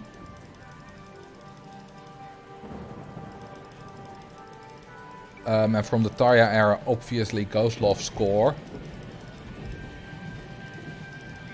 But that's a bit on the long side for people who are not used to long metal songs.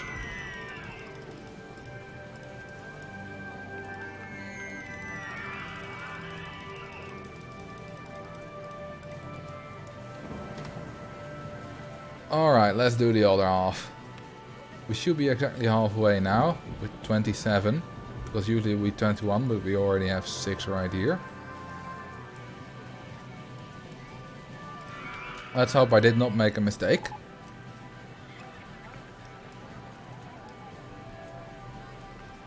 Also, let's renew our advertisements. Ooh, the tidiest park in the country. Hiring more handyman helped. There's a very old but funny misheard lyrics video for Wishmaster. Yeah, I've seen it.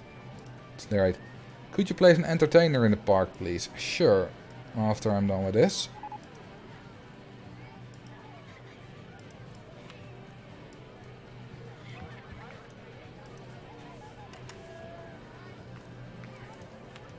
That's the wrong button.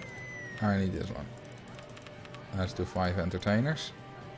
Damn, these mechanics are all busy. Gonna need more. And they're also all busy. Well, almost. C++ and Nightwish. I could upload my rant about C++ just separately. Oh, I skipped one here.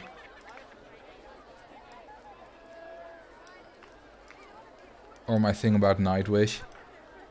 There's this Minecraft YouTuber, Exuma Void, who has a channel called Exuma Says.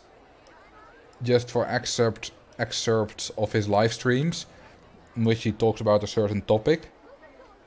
Or also when he just records without a live stream about a certain topic when he feels like it. And it's a pretty neat channel.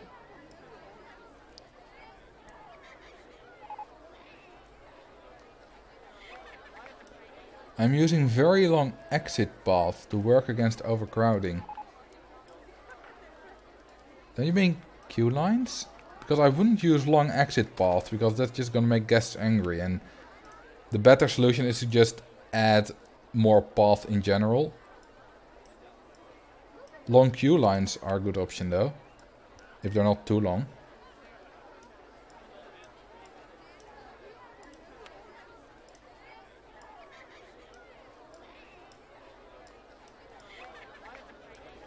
Alright, are there any other questions you guys want to ask?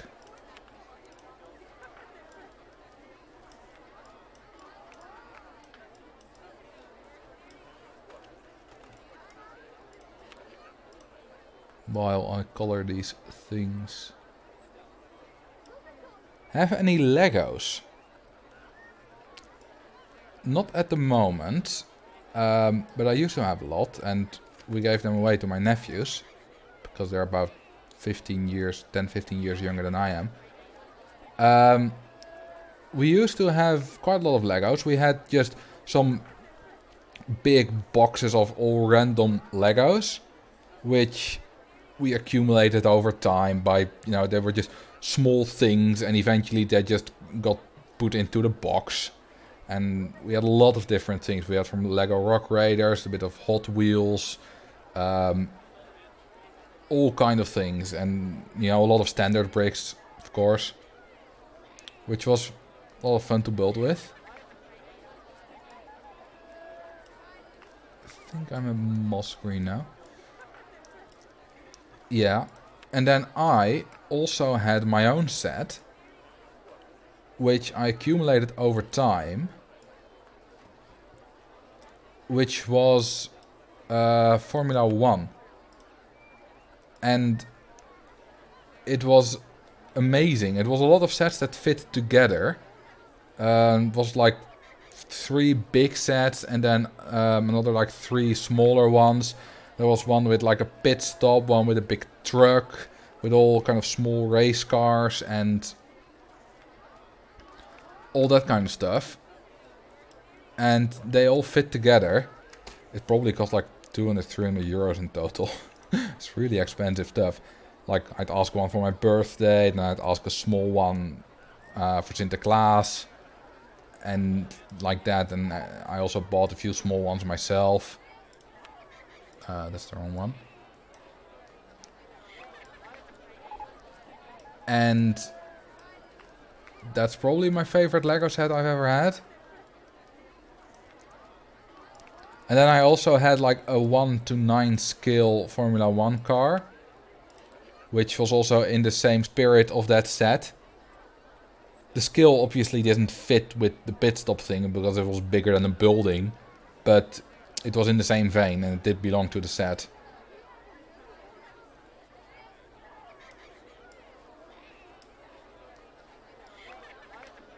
I really hope I haven't made any mistakes.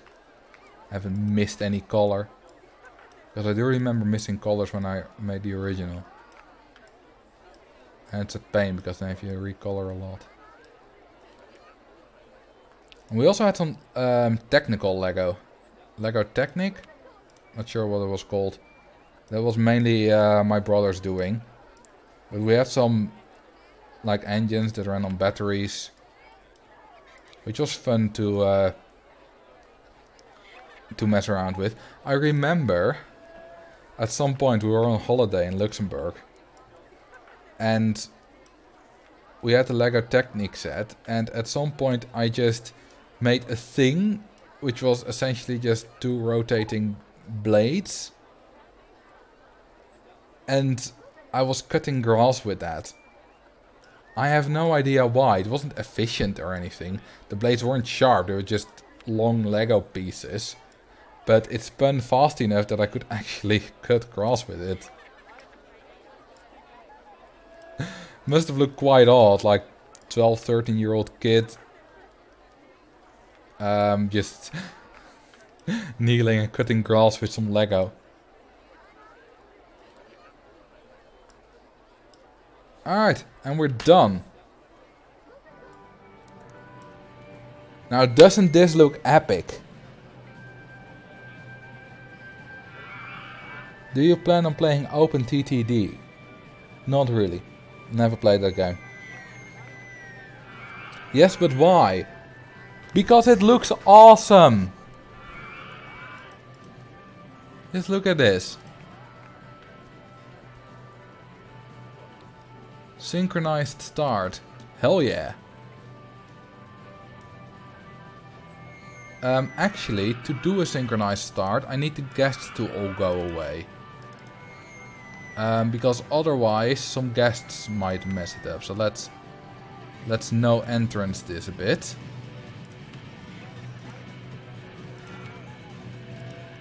So that eventually all the guests will go away. And then we will start it. Once all the guests are gone. Sounds like Rammstein. It's just the rock music style in the game.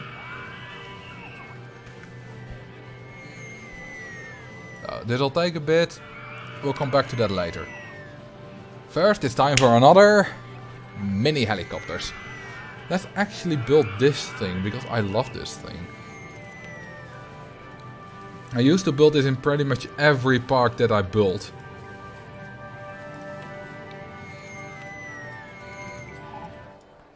And it's just the little things. Like, this is so nicely decorated.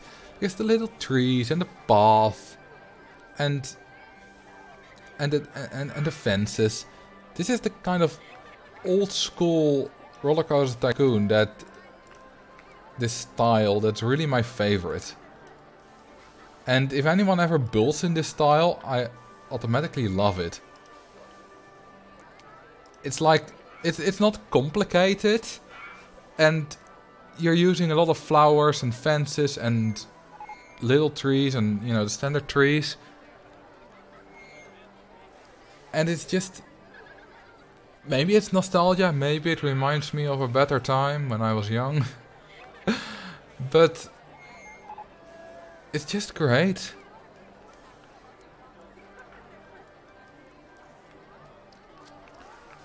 Would you ever play that scenario of mine on a stream? Right. I don't remember. I know which, like, that was the terminal something, but I don't know what that scenario is. But so I'll have to look into that if it's fit for a stream. But I'm not saying no. Alright, someone was asking about Marcel the 7th. Let's take a look. He doesn't seem to be in the park anymore. Well, let's make him Marcel the 8th.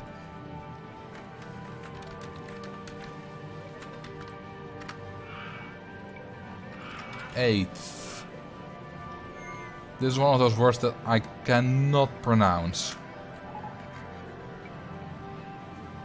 This is just my Dutch heritage doesn't allow me to pronounce like eighth correctly. This is just no. All right. Are you ready? Are you ready, kids? Let's do this. Ooh, now that looks great.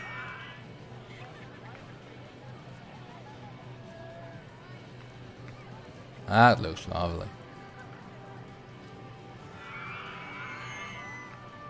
Loving the text glitches, yeah. OpenRST2 likes those. Which is really annoying for videos. Because if you make a video and somewhere there are these text glitches, then people will not stop whining about it in the comments. Like at some point I accidentally had a guest exploding on the screen somewhere in a ride overview. I believe it was the swinging suspended coaster, and a lot of comments were about it. Don't ask me how I accidentally had a guest exploding on screen. Alright, now let's open them up to guests.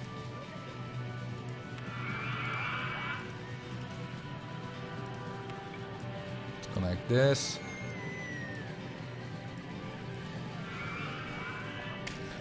Alright, you asked. I will explain. Most of you will be familiar with this cheat, Explode, which explodes your guests, unexpectedly enough. And the park that I recorded in is Tycoon Park, which comes with RST Classic, and it has 7,000 guests, which is way too many because it's laggy. So I wanted to remove some so that I could record in it. So I just pressed explode and I waited until all the explosions were over. But if a guest is selected to explode that's currently on a ride, he will not explode yet. He will explode once he gets off the ride. And apparently one of the guests that was on the swinging suspended coaster that I recorded was selected to explode. And once he got off the ride, he exploded. And I didn't notice it. I just decided to keep it in because I thought it was funny. But that's how that happened. We need more handymen, by the way. Let's make it 100.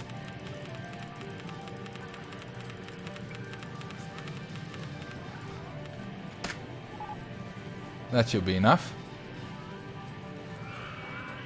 That's a lot of Ferris wheel. Yeah, it is. How close are we to the ride limit? 203. We have 52 rides left. Unpopular opinion, handymen are very handy men.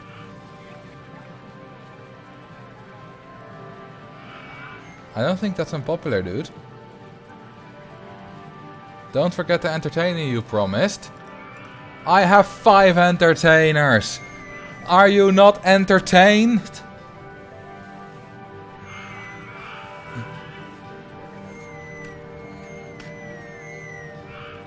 Let's hire some more.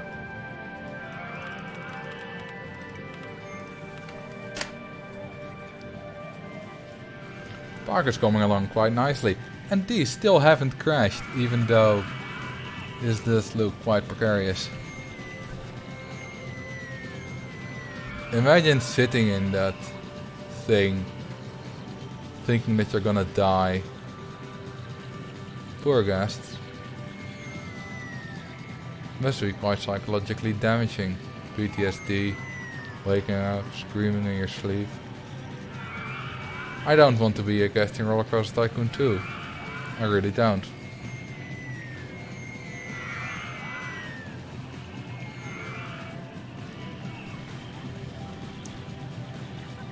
Alright. Now that we're done with that kind of existential thing, or whatever I just said, let's build some more rides, shall we?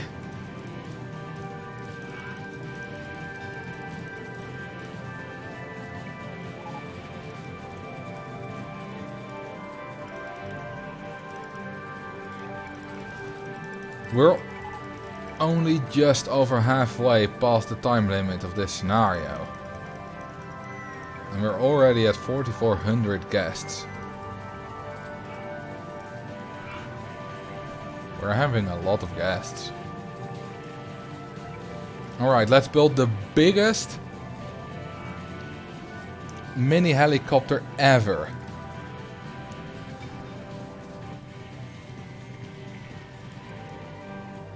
Start's going to be here.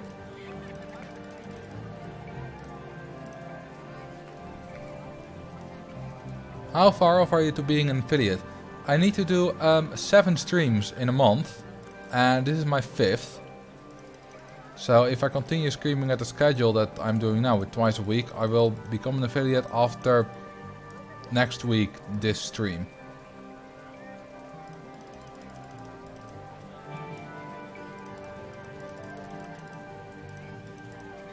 Kind of building is like a roller coaster here. I'm gonna make it go very tall, but I'll do that at the back of the park so that the land doesn't impact the view. Make it go through different biomes. I can do it later.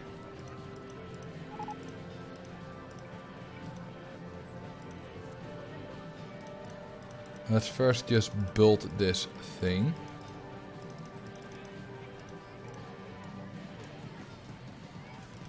Yeah, in 30 days. It doesn't have to be in a month, but like 30 days is a month. That's what I meant.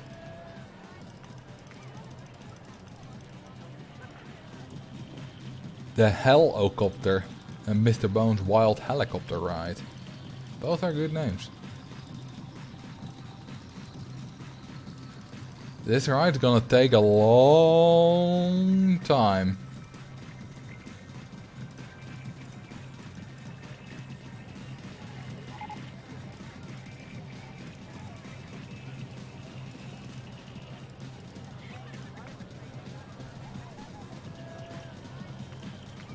Alright, let's go up.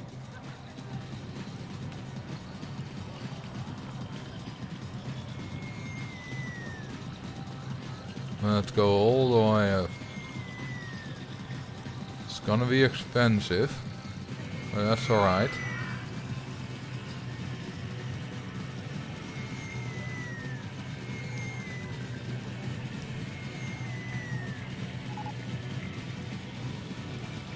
Ferris wheel 42 has broken down. Oh no! Anyway. It'll probably get fixed soon enough.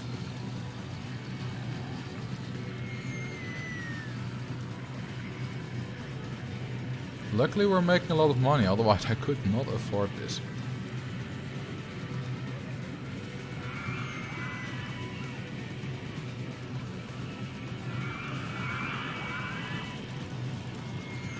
Alright, I think that this is tall enough.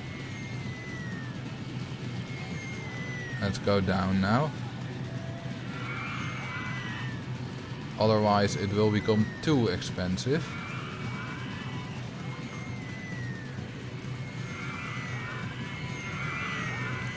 Would you be interested in building a city builder sim like City Skylines?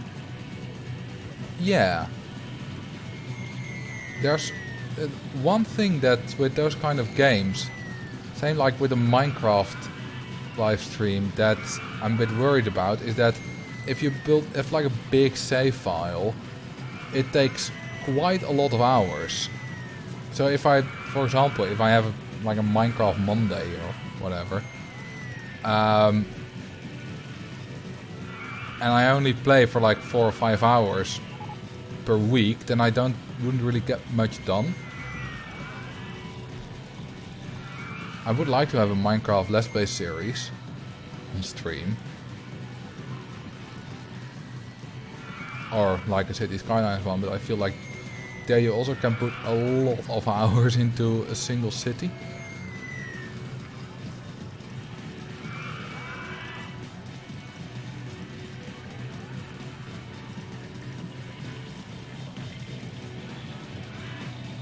But what do you guys think about that? About something long like a Minecraft life, like a Minecraft world or something. Like if you guys ask me to build something in Roller Coaster Tycoon 2, it's usually something I can build in under 15 minutes. Sometimes slightly bit longer. But if you guys are like, you know, build synchronized roller coasters in Minecraft, that might take me 3 hours, which is a bit different.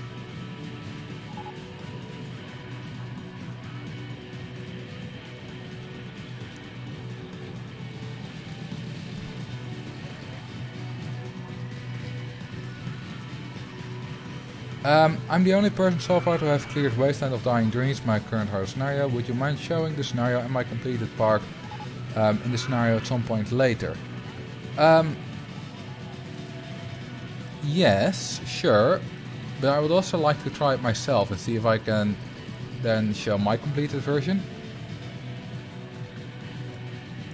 I don't think it's really fit for a live stream, that scenario, because it would require probably too much of my attention to be able to live stream well, and it would take too long and plenty of restarts probably, or like, you know, load a save file from 5 minutes ago because I made a mistake, stuff like that. Or maybe it would be. Would you guys watch me just struggle with a scenario over and over again? It will probably also take more than like 3 or 4 hours, which is my usual stream length.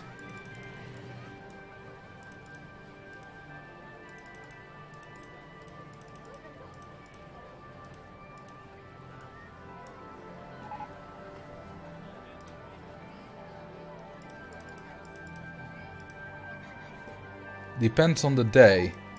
I suppose that counts for all kind of streams, right?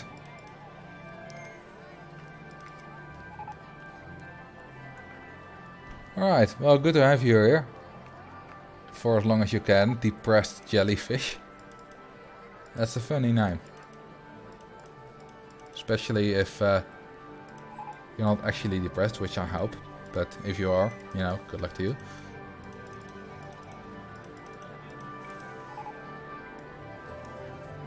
Have you considered playing Parkitect?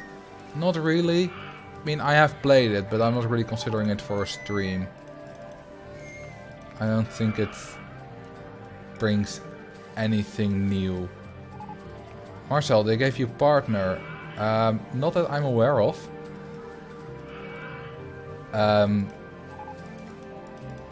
So probably not.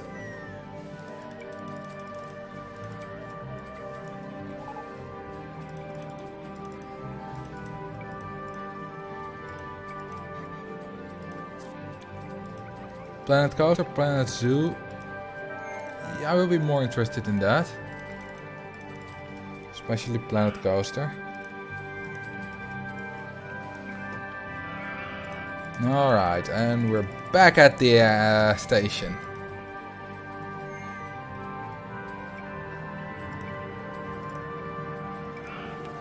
That's one big mega helicopters.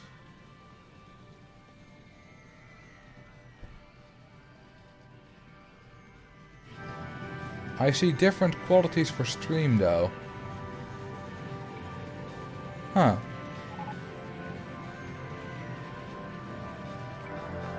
Maybe they did give me partner, I don't know. I'll look at that after this stream.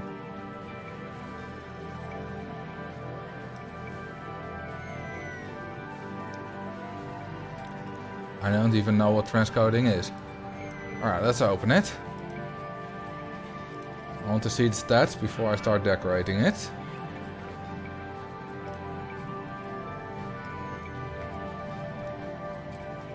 Let's make the waiting time 18 seconds.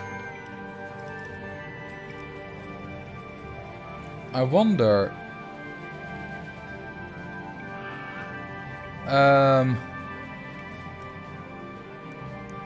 I wonder what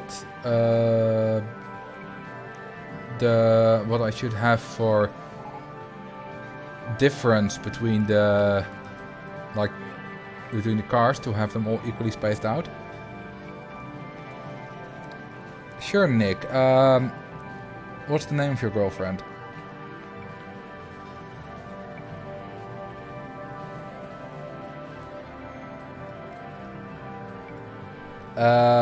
Okay, I hope I pronounced that. Kaye. Or K? How do I pronounce that correctly?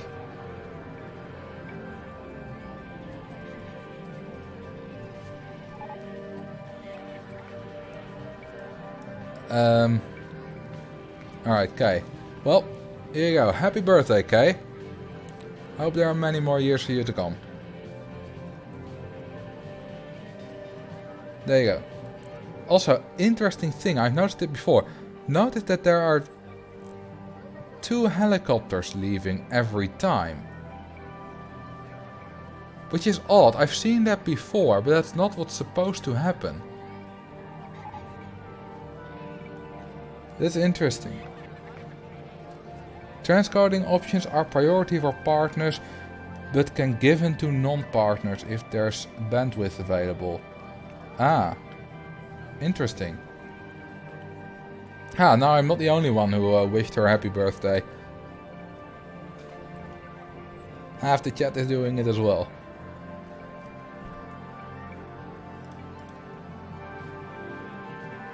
It's already getting inspected before it's even been done, before it's even finished testing.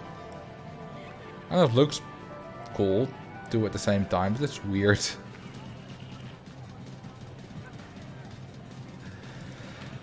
And this is gonna take so long at 3 slow kilometers an hour. And you can't speed it up. You can speed up the chairlift. You can't speed it up. Reminds me of the longest coaster. And yes, Mr. Bones Wild Ride, in fact. Someone said it already before. Mr. Bones Wild Helicopter Ride. I like that name. It's gonna take so long. Well, let's decorate it. Let's start with an Egyptian bit.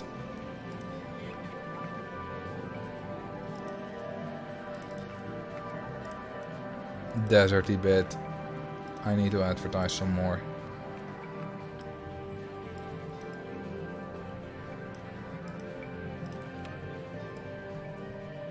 Very peaceful park. Yeah. Aren't the helicopters powered by pedals? That must be one incredible workout. They are not, because they are going by themselves, without any guests. Unlike the monorail cycles, which I believe don't go by themselves. You can't test it. So, no, these are not powered by pedals.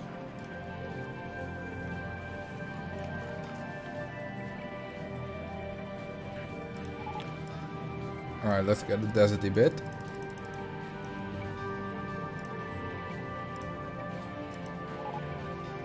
It's gonna be expensive, all this landscaping. I wish the monorail cycles could have hills. Yeah, precisely because of people like you, it probably doesn't. It says so in the description. Oh, let's have a look. Powered vehicle Powered helicopter-shaped cars are running on a steel track, controlled by the pedaling of the riders. You're right. Yet, they can run on their own. Interesting mistake. So, now you guys get to see all my theming skills. Just like last stream. Spoiler if you weren't there. It ain't great. But maybe I can build some interesting things. I can't seem to build it there correctly.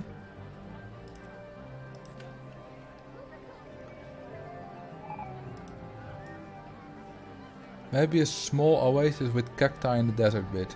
That's not a bad idea.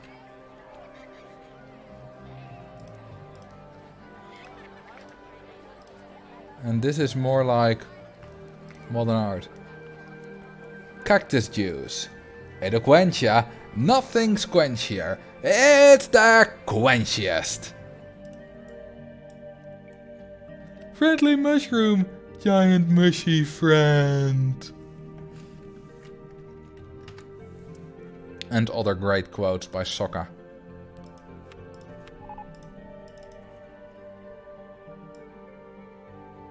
Oh, right. We're too high up. Let's remove these trees. Oh, fuck. Apologies, didn't mean to swear there. No, that's a waste of money.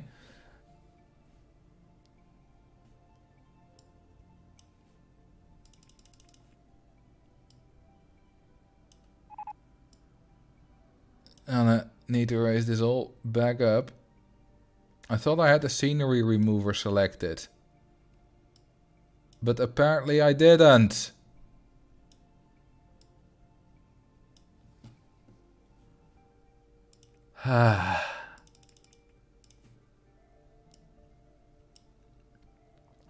That cost me like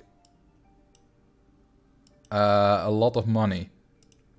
I'm not sure how much, but it's a lot.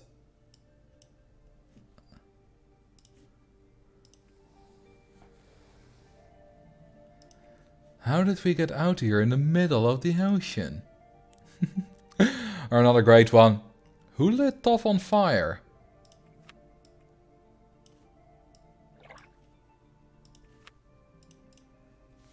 Alright, that cost me probably around 15k. Maybe a little bit less.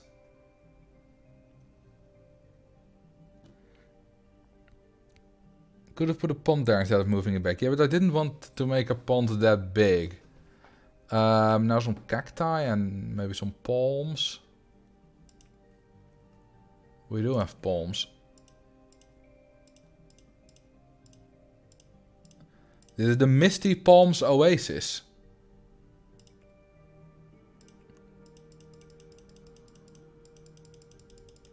Which used to be a lot prettier 100 years ago.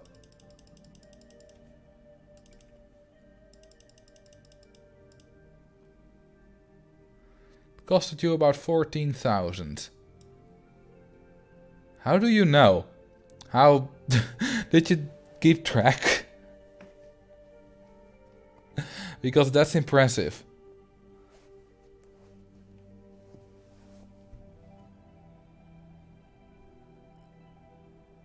I went to the clip option to look back. Ah, right. That makes sense. Alright, a few more random Egyptian-y things. Like, I don't know. Ruined statue. So it's just like a rock to me. Stone block. I'm just using them like rocks. And we can do a little bit of walls, little bit of walls, little bit of walls. Doesn't the existence of cacti rely on there not being water nearby? I'm not a biologist. I just place whatever I think looks good. You know, oasis, desert, cacti, palm trees. It's all the same to me.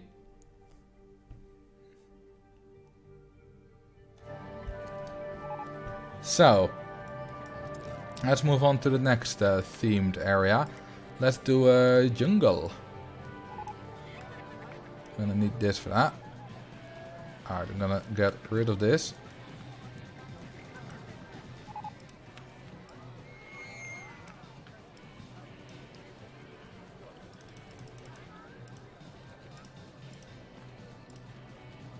It's another fairly expensive endeavor.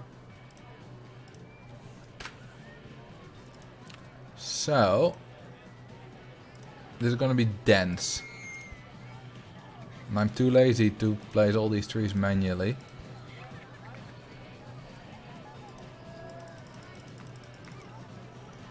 So I'm just gonna do this.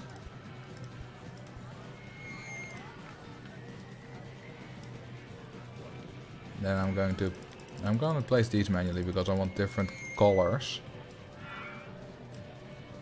Get out of my swamp.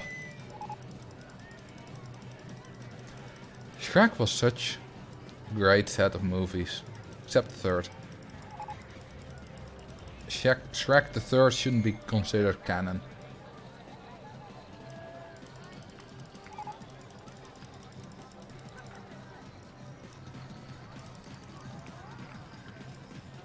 Shrek has a lot of interesting innuendos.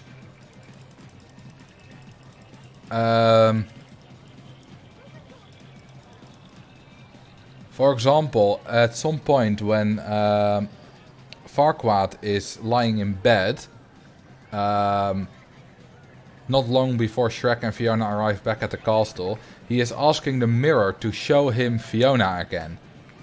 And right when the mirror shows him Fiona, he quickly looks down under the sheets and is kind of like embarrassed. And we all know what that means.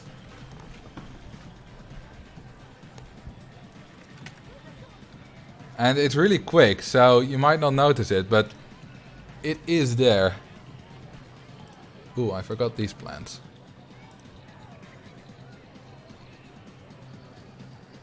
These trees. Just as many trees as dense as possible. This is jungly enough, I suppose. I can add some of this.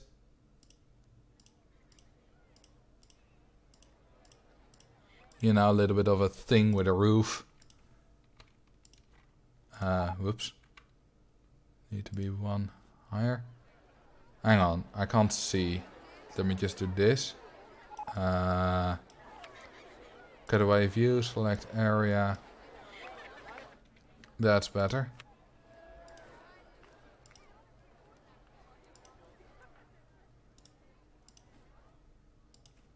Select this. That's nice. Can't you use doors with these tracks? I think you can.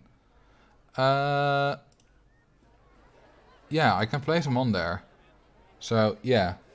I might do that in some other place. Not in the jungle, though. Alright, this part's done.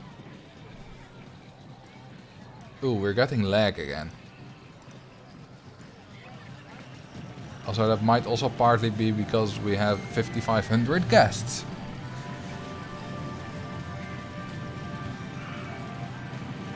The ride already has a name. It's called Mr. Bones' Wild Helicopter Ride. Alright, let's put some doors here. Just because we can.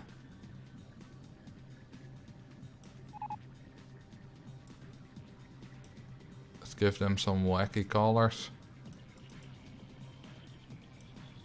Ooh, now that's bright. Doors everywhere. This is Door Town.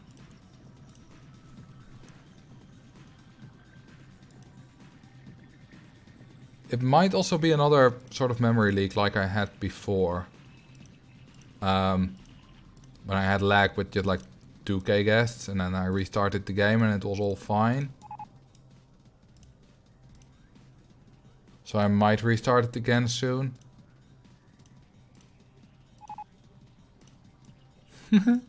Look at this. Hello. This looks great. It kind of looks like a tower of doors. If you look at it in a certain way, it looks like they're all stacked on top of each other. Like,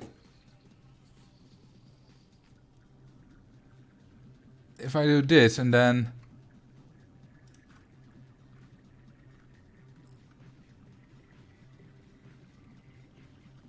this looks the exact same.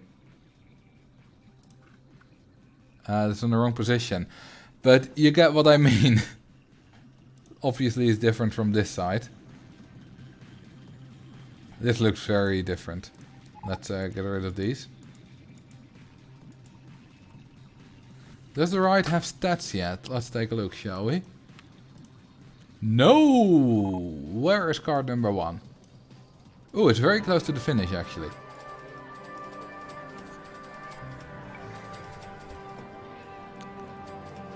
Not much longer to go. I wonder how well are all these Ferris wheels doing. Why is this one popular?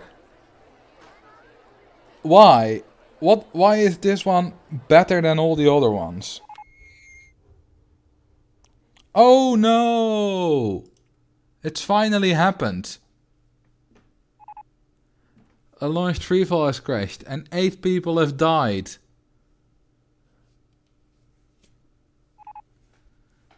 Oh well, let's move on. Let's do this and then this. I think that kind of resets the crash thingy thing. Or maybe it doesn't. I don't care.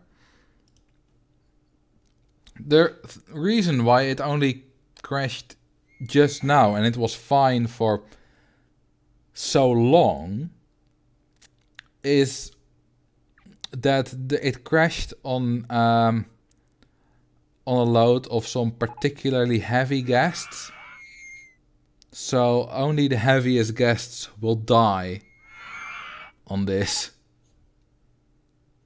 Which must make the ever so tiny difference between it being safe and guests dying because it explodes everywhere. Well, not necessarily only fat people. If you have 7 super fat people and 1 normal guest in the middle, then it's probably still enough. Or maybe it was only fat people. I don't know. But you could call this a form of natural selection if they're young enough so that they don't have kids yet. Right, this should be... Oops. This should be done right now, right? Yeah. Ah, only 3.27 excitement. I wanted like 10. 0.48 intensity and 0.04 nausea. It takes 21 minutes and 33 seconds and it's 2 kilometers long. Imagine pedaling 2 kilometers of this.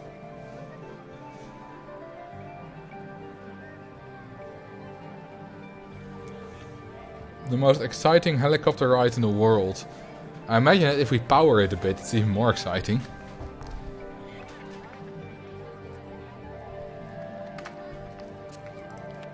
And we can finally open it. It was test mode all this time.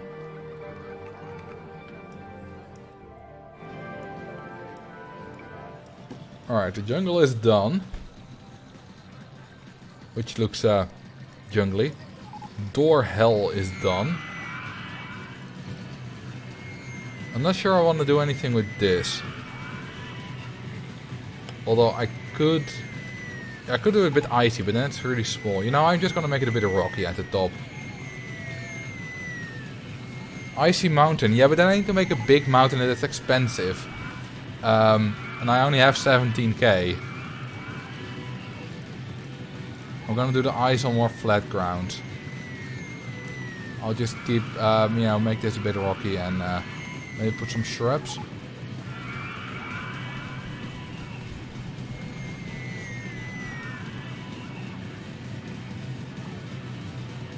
When the fat guests are on the free fall, then the cabin gains weight. Why should it go faster than normal? Because that's just what rides do in RCT2. They slow down slower with guests, with heavier guests. More momentum. Yeah, if it's going at the same speed, there's more momentum. And normally it would still slow down at just the exact same speed. Because that's how gravity works. But if you have more momentum, then the force that friction provides, both air friction and friction with the thing that it's on, is going to be a smaller percentage, so you will slow down slower. Gonna be going for a bit, might be back soon. Alright, see ya. And which, interestingly, me and a friend actually saw that. You know, I've never been a skinny guy. I'm a bit overweight, and I was also that in high school. And me and a friend often did little races when we cycled back. We were just like, you know, that lamp post or that tree is the finish, and then we would have a race, and we were quite evenly matched. But we also noticed that when we both stopped pedaling when we were at the same speed, I would lose less speed. Which was because I was heavier. So we actually noticed this phenomenon in real life. Which is really interesting.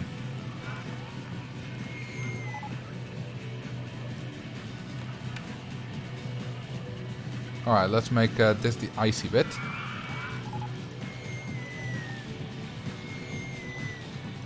Remove the trees. But launch acceleration doesn't change at all. The acceleration might change, but it just accelerates it to a certain speed, which it reaches. If the speed was too high that it wouldn't get to that speed, then yes, it might have an influence, but it doesn't. Oh god, snow's expensive.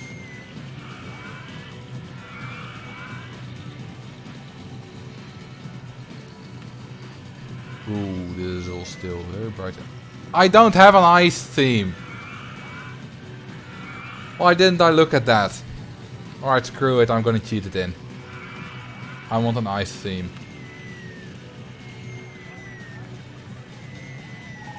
Alright, which don't I need? I don't need Martian. And I don't need sports. There we go, snow and ice theming. Because I want ice.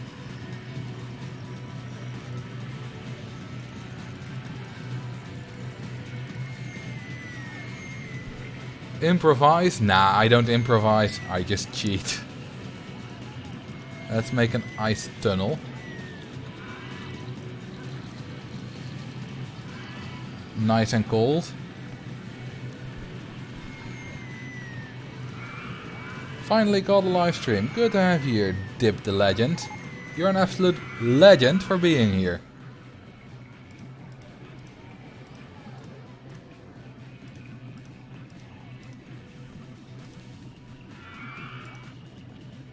Alright, a little bit of wall on top of this.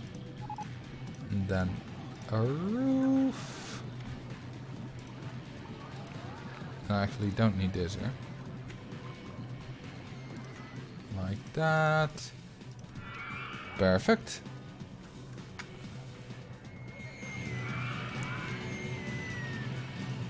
An ice fortress. Why not?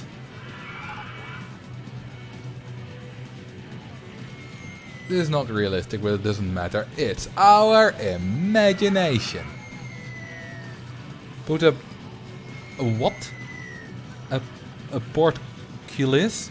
I don't even know how to pronounce that. Much less know what it is.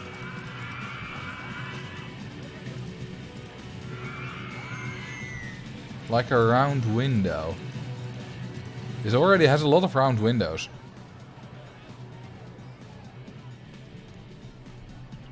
Oh, a gate. I can do that. Although it might not look the greatest. If I make this white and icy blue.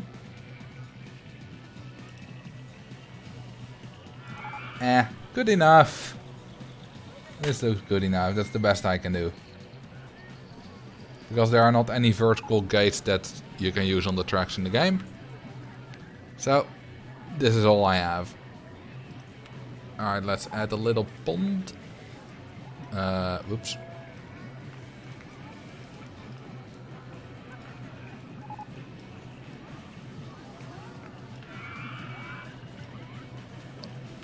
And then we can do some water in it. Because, well, that's what a pond is. Some water spouts. Water spouts are great. There's one vertical gate, the one with the fence thing that goes up and down. Wait, what? Where?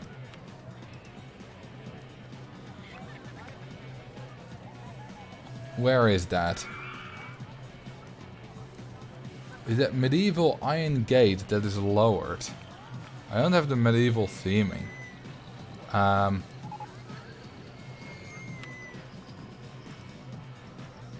do advanced. And walls. Gate. That's a lot of...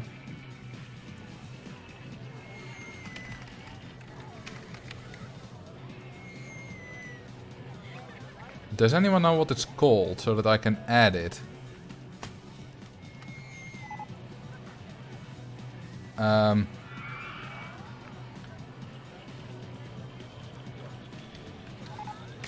If I call it... Oh, there we go.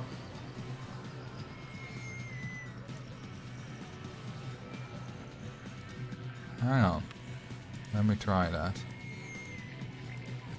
And is it here? It is here. Oh wait, I need the other one because I can't recolor this one.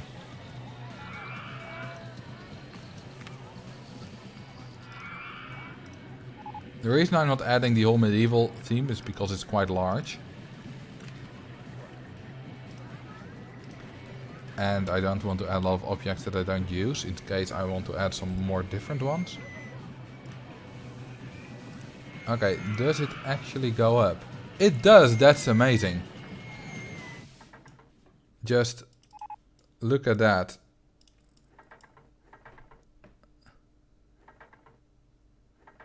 That's amazing.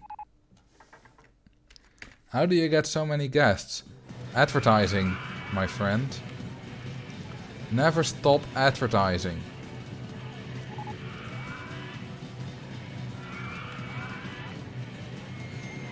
That's a lot of rice.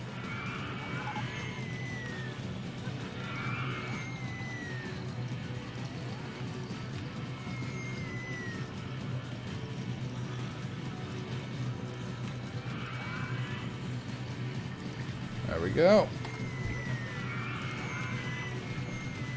Alright, let's add some more snowy things. I really like the snowy cabin. Reminds me of a thing that Bob Ross would paint. Let's just put 5 in a row. Because that's how I use theming. Did you know that there's a face on these snowballs? If you look closely, you can recognize an eye and a nose and a little bit of a mouth. And then this is like thing of the other eye.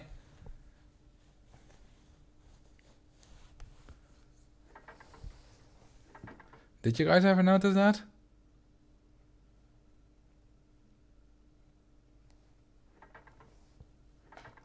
I want to unsee it. You will never unsee it. Let's see if we can spot any other things from other angles. Alright, this is the face again. And here you can, I mean, you could say that this like is a mouth and this is an eye, but I don't buy that.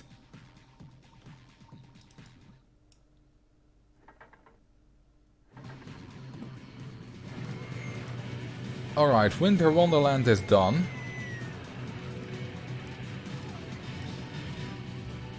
Let's see if we can do another theme.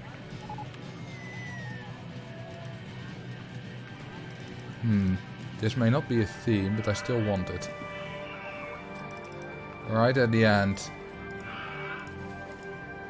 Mr. Bones greets you. That Ferris wheel tube is beautiful, thank you.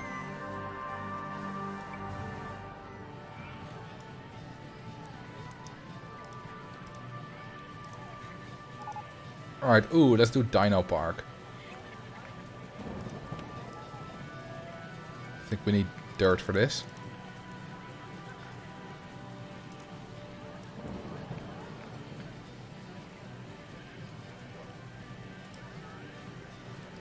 And a lot of dinos.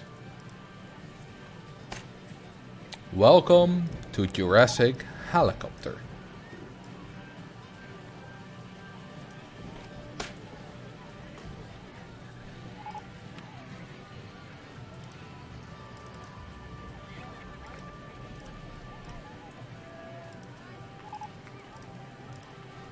I'm just gonna spam random dinos. Because that's how I theme. It's gonna be really crowded with dinos here.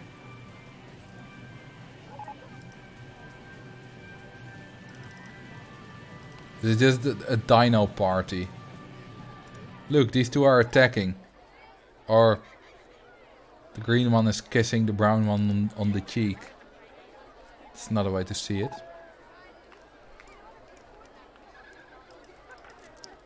And then this one's attacking from behind. Watch out! The dino part leads into the Ice Age. It's the other way around. And here we have a Stegosaurus face-off. They're gonna battle and it ain't gonna be pretty.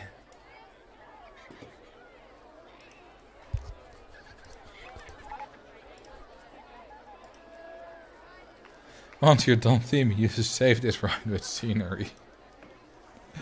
I don't think I can save this many scenery pieces. Turned on by chance, first time watch you live and not on YouTube. Well, good to have you here. Glad you could make it, identity. Now let's make this a graveyard.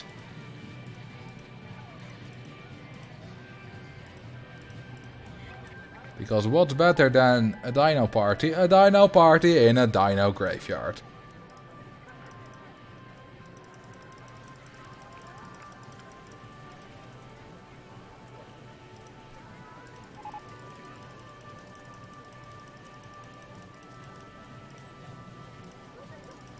Lots of bones here.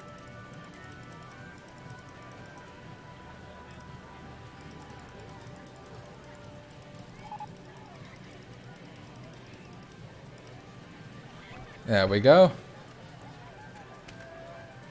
What are the guests' thoughts? Well, let me guess. It's gonna be, I want to get off Mr. Bones' wild helicopter ride.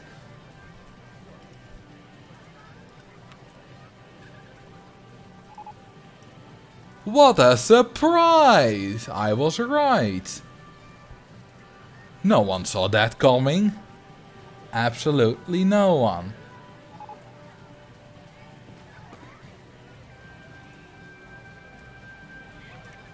How common is that? Ooh, 909 people are thinking it's too crowded. That might be a problem. I'll build some paths later.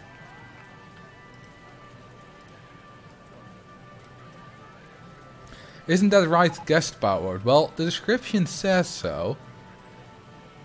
But you can't test it without any guests on it, so it's kind of conflicting.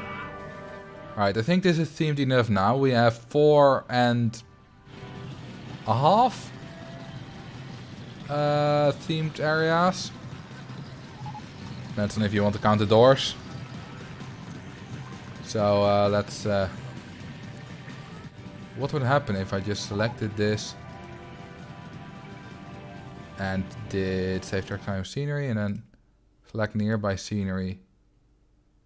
Yeah, I would have to select a lot of scenery by hand, which I am not willing to do. Also, there is a limit on it. Let's see if I reach it quickly, because it might not be that high.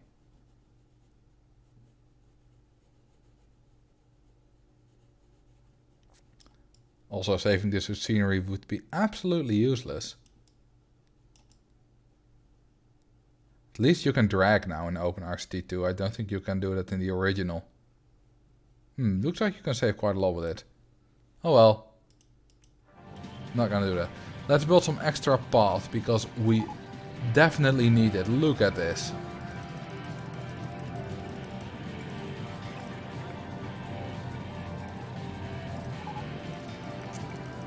This is absolutely mad.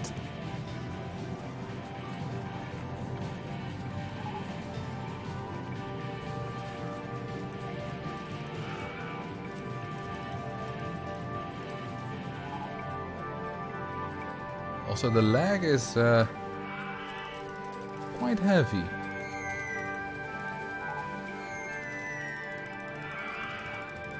Which is a tad annoying.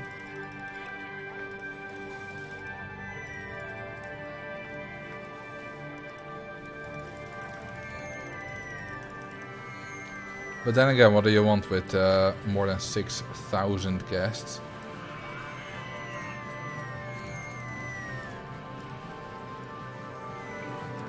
Alright, all these paths are being used, which is good.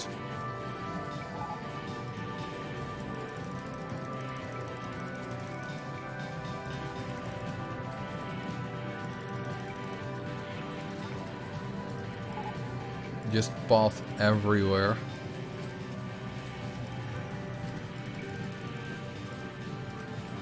Is it possible to crash the game because of so many guests in the park? No. I have crashed the game once by overloading the drawing engine, but that took a lot more than just guests.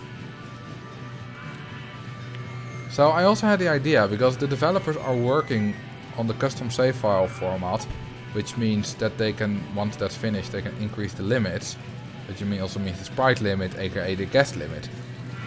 So I had an idea to do a mega park series where we go to like 30 or 40k guests in a single park. Problem is, the lag would be absolutely unreal. And it just wouldn't work. So that's not gonna happen.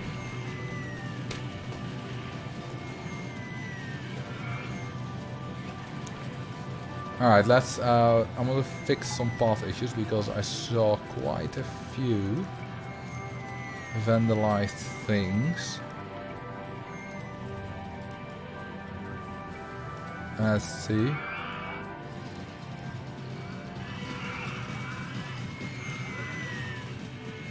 think that's all the benches.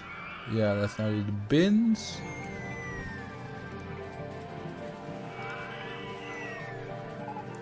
How many FPS does real life run at? You should ask Vsauce, he made a video on that. Or like, his video was like, what's the frame rate of the human eye or something? Which is close enough to what you asked. I have 100 handymen and they're still vomit. But I'm not going to hire more, 100 is plenty.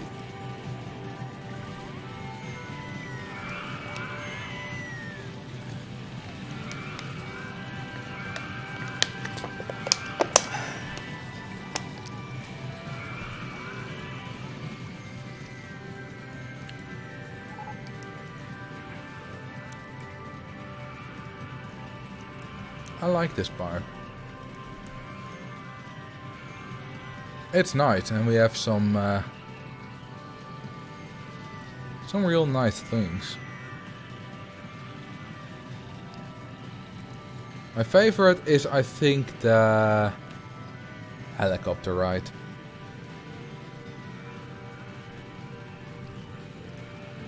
with all the different themed areas.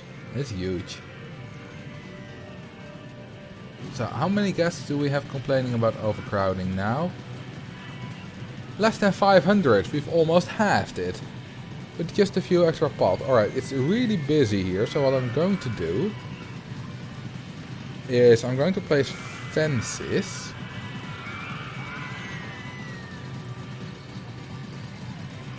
But I'm also going to leave an opening.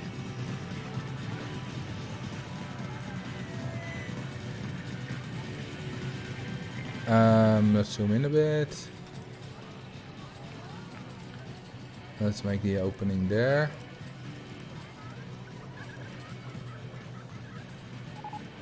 Whoops, I accidentally deleted the path there.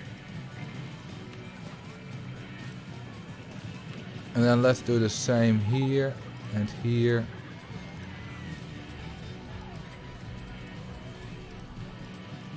All the way. This opening does need to be here.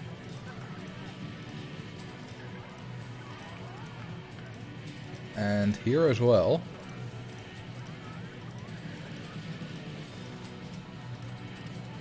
Right, that's done. And now we just build path here.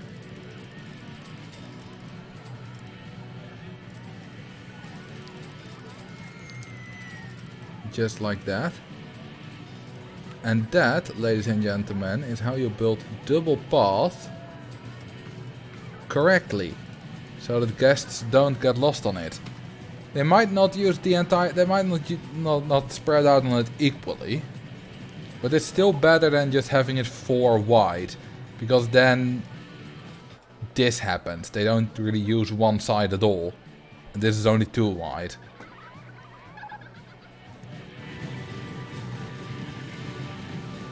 And this does alleviate the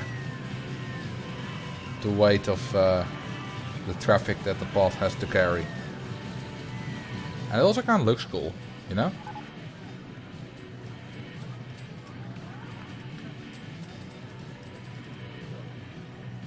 That, or they keep turning on a wide path and get lost because the AI is silly sometimes. Yeah, I've had mechanics get lost in a crossroads on even just a crossroads of a 2 wide path.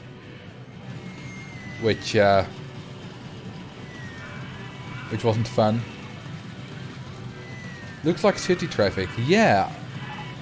Now that you say it, it kind of does.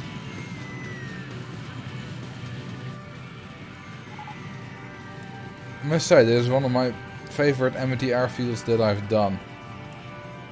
I remember, now this is interesting. I remember playing scenarios and beating Amity Airfield and constantly getting more guests. Beating it with more guests. And at some point I had like 5,000. I was really proud of that. And to be honest, it is a lot. But right now we're almost a year before the deadline. And I have not really put much effort into it. And I have 6,500.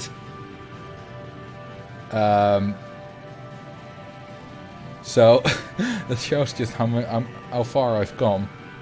Yeah, and all with no roller coasters. It shows you how unimportant roller coasters are.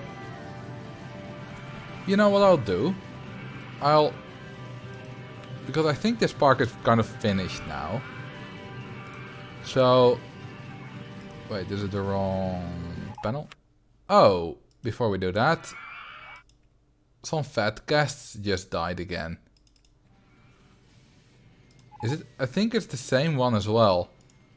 The tallest one. Which would be most influenced by guest weight. I'm playing RST myself too now, and I just got new scenery theming available. Fences and walls.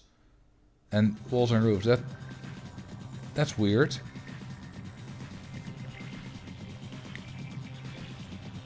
You should be able to unlock that, because in the base game, when you make a scenario, you can't even make fences and walls not available in a scenario. That's literally impossible.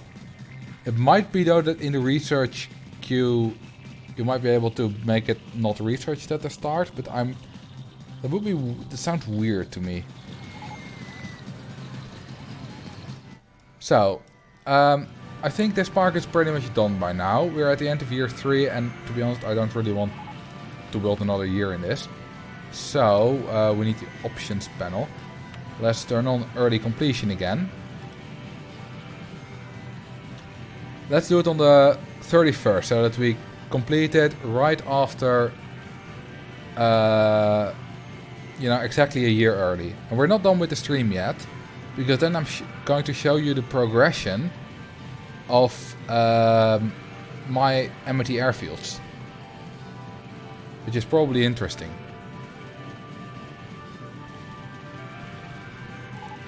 There we go, let's turn this on. And I think on the next day we should have beaten it. Although we're losing a lot of park rating, but we're just in time. We still have over 600. There we go, we've beaten the scenario. And we've even got an award. Why is it that guests prefer that one Ferris wheel? Good question. It has 400 guests. And the one next to it 50. And the other one 58. And you know, just a couple of random ones. 8.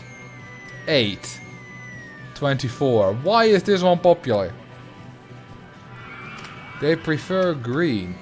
Oh, it's... yeah, someone said it was right at the path intersection. That's probably a thing. Let's look. This one's 266. And it's on the other path intersection. I know that guests often prefer to walk straight ahead. So yeah, that is a thing. I forgot about that.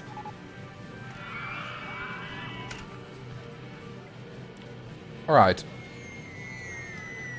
Let's take a look at the progression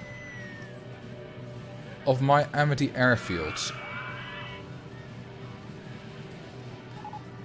The first time I ever attempted Amity Airfield, also I have a lot of Amity Airfield save files, is this one. Oh god, all the music. I think this was in 2016.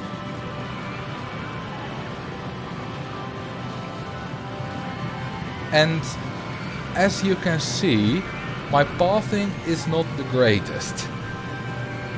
When I built this yellow coaster and this purple coaster, I kind of locked myself out of this area. I couldn't really build around it, so I had to go up. And that's all not great. I had only just over 3,000 guests, so I just barely made it. Oh, and all these rides are pre-builds, except for a few. This yellow one looks like a pre-build, but I built it myself, and I kind of still use it as a pre-build right now. This is a safe design from mine. And this is, of course, a custom design. This is not what pre-builds look like. And this is also a custom design. The goal is 3,000 guests in 4 years and a park rating of 600. So, I got about 3,200 guests in this one. And the park is kind of neat. It's not too big, it's fairly dense. The path layout is... it's not horrible, but it's not great. Especially this thing that's raised up on another level that's just not good. Seen some vomit. It could be worse. And it did pass the goal, so it's good enough for that. So, let's move on to the next one.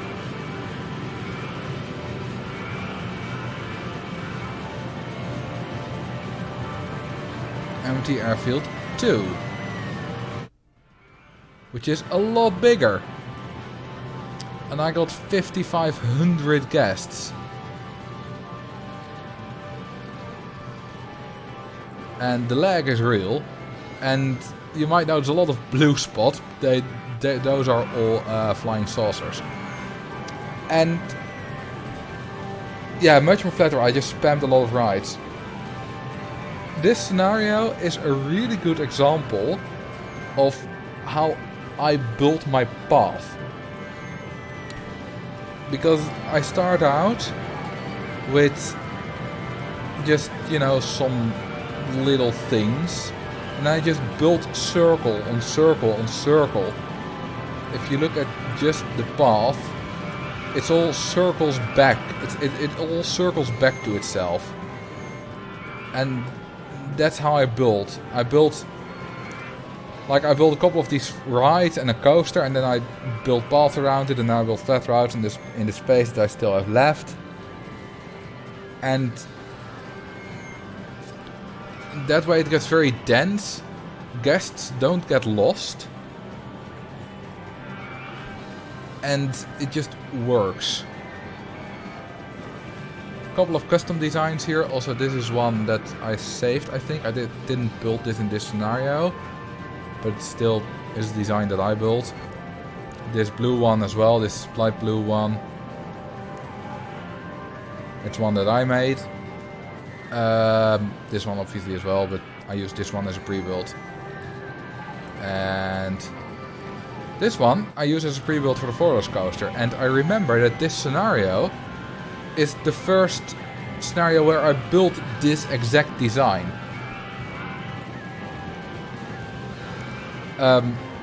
So yeah, this is the original of this particular safe design, which I've used fairly often now.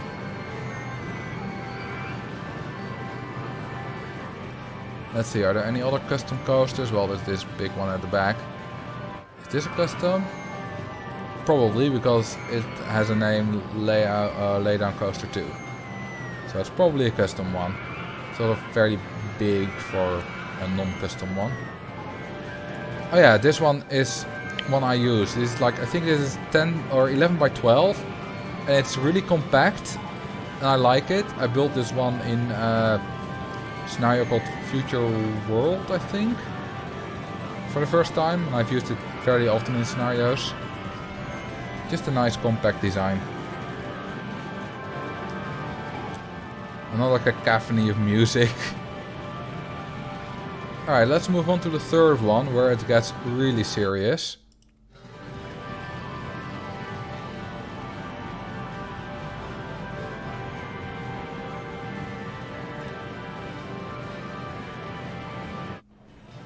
Oh yeah, I built some shit at the end. Ignore that. This is the main park. Oh, right, yeah. I removed all the guests. I did some stuff and accidentally saved it. Ignore that as well. When I beat the scenario here, I had about 70 to 100 guests. It's a bit less now. But this one's a lot more coaster heavy, once again, than the last time. And you might see some familiar coasters. For example, this is the same vertical drop one. And this is the same floorless coaster, the red one. I think I built pretty much one of every coaster type.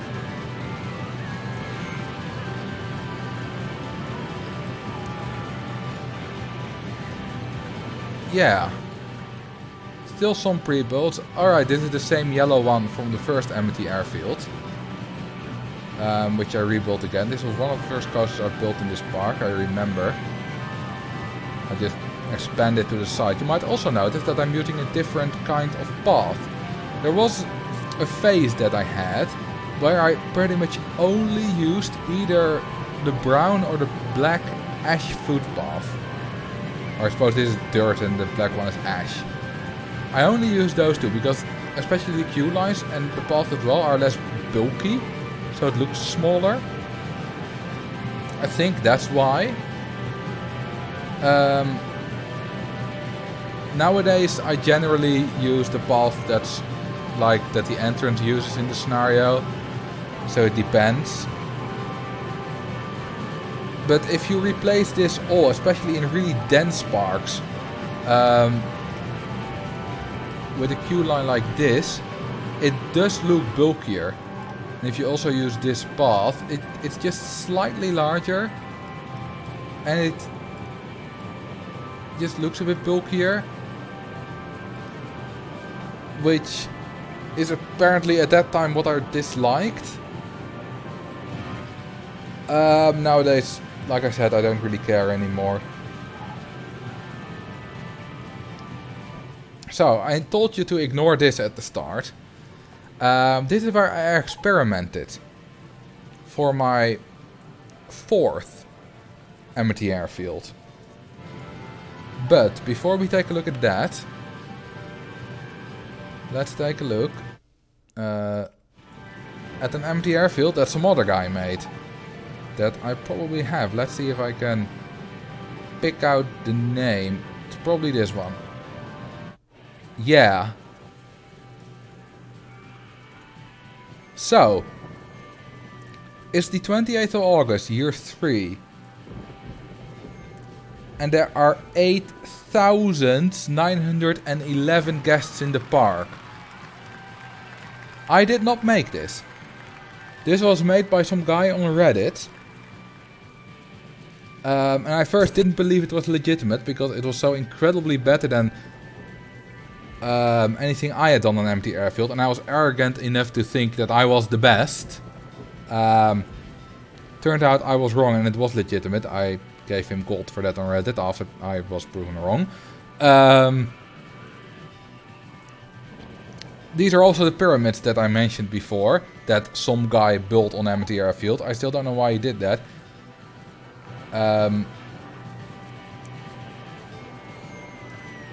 But yeah, he got a lot of guests, and you might recognize these coasters from the experimentation in the park we looked at just before. These vertical drop coasters. And you will see them again in a moment. When I load up my own attempt of the same thing.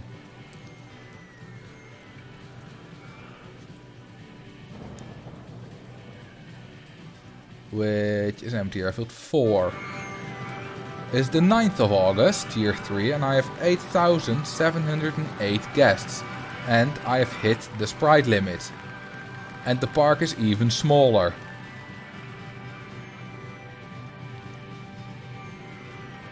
It's absolutely tiny. And I have a lot of money. So, why monorails? That's a good question. And they are there on purpose. So, the thing is, you can't build these modules at the start. Because you don't have the vertical drop unlocked. I believe it takes a month. If you put maximum research towards it. So you have to build something. So you do have the freefall and the monorail. So I built this. Which is essentially the same as the other guy did. I just copied him but made my own designs. And I used normal monorail instead of the hanging one because I really don't like the hanging one. But the monorails are there because guests will always ride a free transport ride. Like, not always, but like there is no like guests will, for example, not ride a coaster if they're unhappy enough or if they want to leave the park or something. But that does not disqualify them from riding one of these rides, a transport ride that's free. And all rides are free because you charge for the entrance here, but that doesn't matter. It's still a free transport ride. So it makes the chance that they leave the park lower. So you get to keep guests longer. And the reason it's transport ride is if your guests are trapped somewhere, they will eventually, I want to go home, and they won't go on any rides. But if you have a transport ride connecting it, they will still go on the transport ride as long as it's free. So it does give transport rides some kind of unique aspect that makes them somewhat like an actual transport ride. But guests also still don't really use them to get to a certain point. Not that these ones get you anywhere, but you know what I mean. So transport rides still aren't really useful. But this is a neat trick that I've used in multiple occasions. And then this is just a module that I could easily build over and over again. Let's see if I still have this saved. God, I have a lot of saved designs. Is it in here?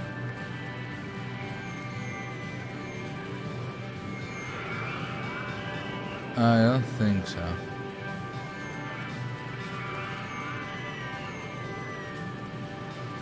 No, it's not saved anymore. That's a shame. Do you know why some pre-builds are U? Yes. These are pre-builds that are from Roller Coaster Tycoon 1.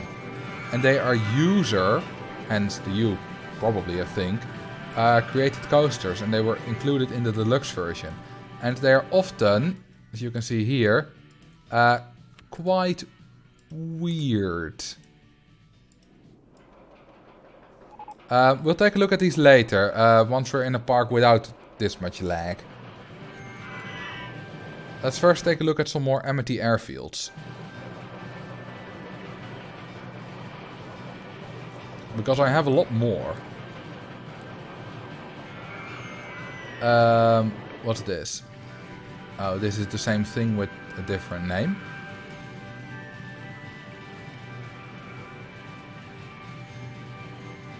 Oh, I shouldn't use that, I should just scroll. Oh, right, yeah. This is when I tried to beat Amity Airfield with just Ferris wheels. Didn't work. This is only 1 month in. If I go to the third one, we are half a year in and I'm at 500 guests. But the problem is they're not staying in the park. Like, I already have over 1,000 admissions, which means that more than half the guests have already left the park. Because there are no intense rides. So this just doesn't work. Which is a shame. I was doing this for a video. But that video obviously never came. Because this doesn't work. Let's see what else we have. Speedrun. This is where I beat Amity Airfield in 5 minutes flat. And this is probably how I'm going to do it. Again, if I ever do that stream with beating all scenarios. Although, to be honest, this one isn't legitimate because I did build this freefall coaster and save the design with the path beforehand. So in reality it would take a bit longer than that. But it would still probably take under 10 minutes. Especially if I know the design by heart. This is also one of the cheapest vertical coaster designs without any stat penalties. Look at the name. Oano. And this is Oapath. Or is that a 0? I think it's a 0 because I probably wanted it to be at the top.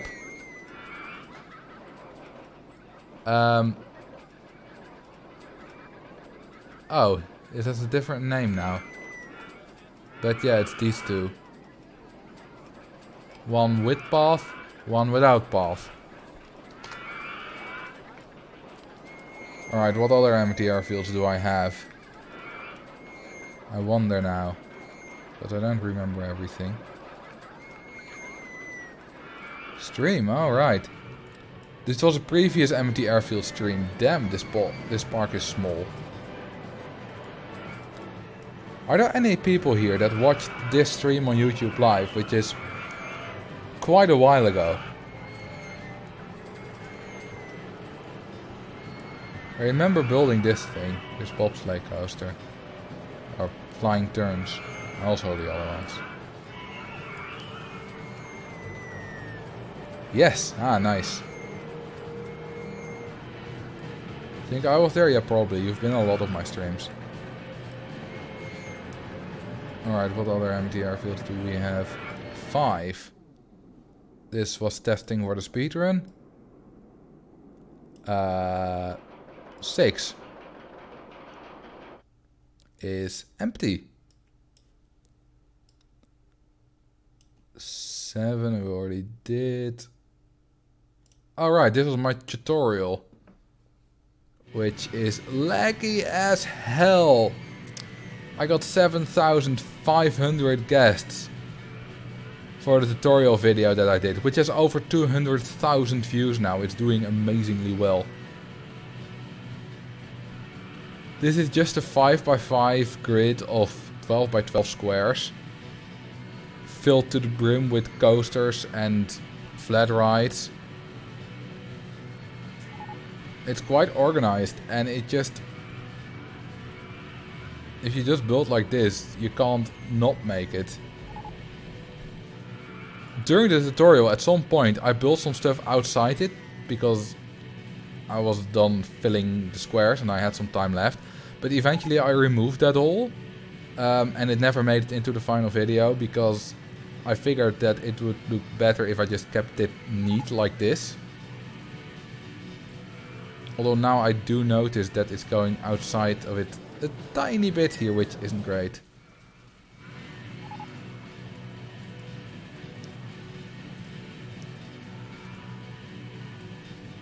Alright, let's take a look at some of the U coasters.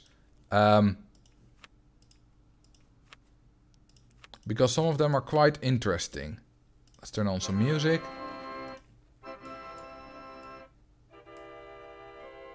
You know, we need the music to be more in the middle.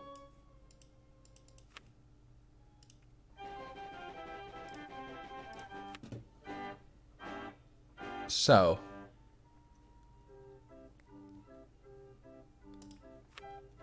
Those U's coasters are really crazy. Let's give myself some money so we can see how expensive they get.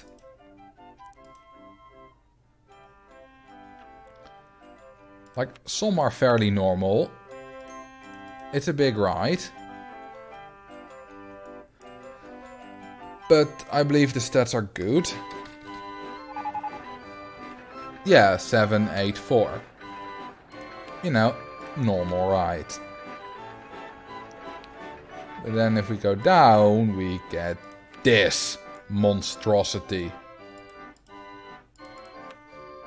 Which is absolutely huge. And very expensive. So far I spent 102k on ride construction. Which is mostly this coaster. Well, the stat requirements were different in RCT 1, so that might be why some don't meet it. There's also one which has like 2.9 lateral Gs, but back in RCT 1 you didn't get a penalty until later. So now you do get a penalty, but back then you didn't. Also, you have to run it without synchronization once, because otherwise it will never run. It's quite long. That's good stats though. There are even crazier designs. This one is... oh, it's not big, it's just invisible. Let's see what the largest is that we have.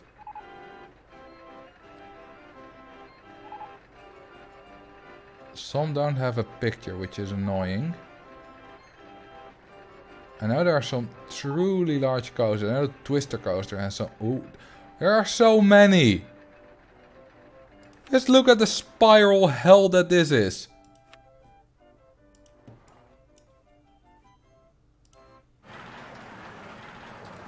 Like, why?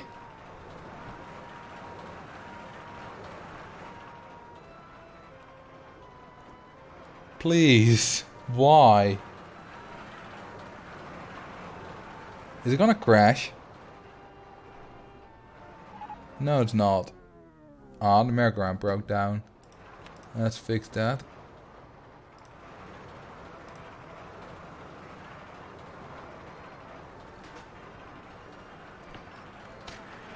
Always turn left, yeah.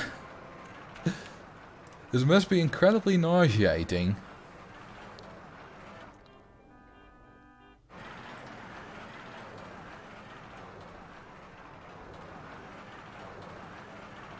Alright, I can't find any truly big ones here.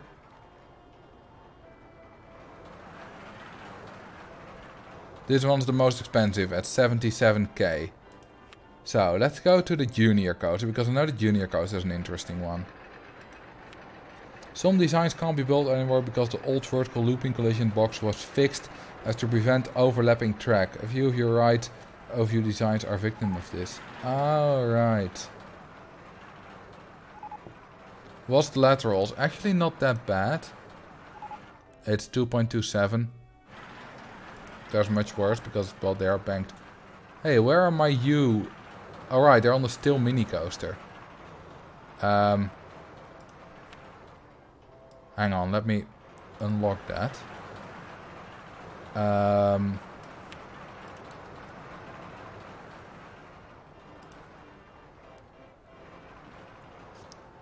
Wait, that was called a still mini coaster, right? Or is that a part of the junior coaster or something?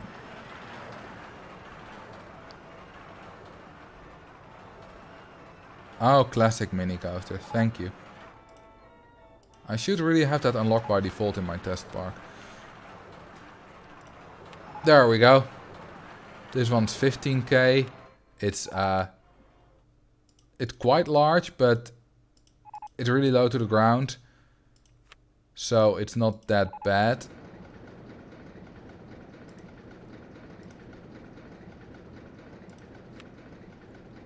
Whoops, wrong ride. Oh yeah, there's this one. 17k. Once again, the junior coaster is very cheap, so it doesn't get that expensive. But look at this. What is this? It's insanity.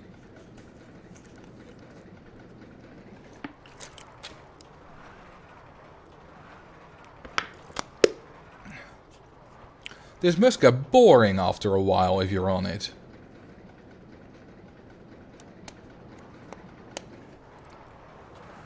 Like at this point, it's just boring.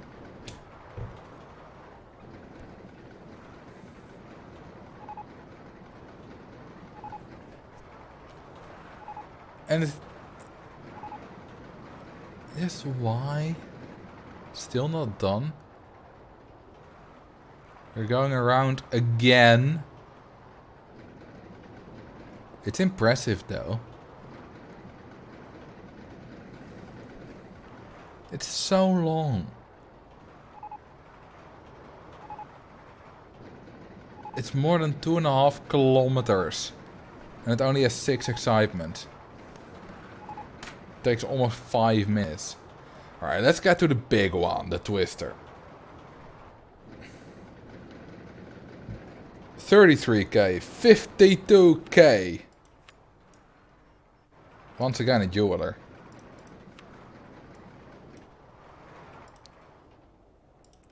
Oh, only has 1 train. Well, let's make that 2.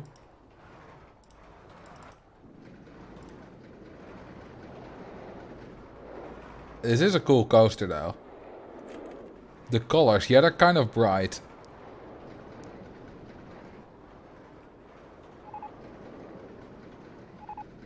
And now they're going together. Which is cool.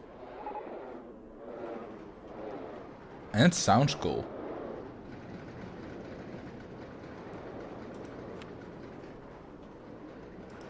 Wonder what the stats are. Ooh, 9 intensity and intensity and excitement. That's good. Someone out there has refused to code and reverse engineer the perfect coaster design that doesn't use glitches like underflow, and it probably looks super weird. Yeah. Alright, but this is not the biggest one. Not nearly. Where are we at? 52k. 188,000. I can't even construct it because I need to disable support limits. Because this is what makes for a different coaster type. Or the support limits were different in RCT1 or something. This is absolute madness. I do like the launched lift hill. Like, it's patchy, so it constantly goes like 30 kilometers an hour, which is clever. Or it was built on a hill, maybe. Although, this doesn't really seem to be built on a hill.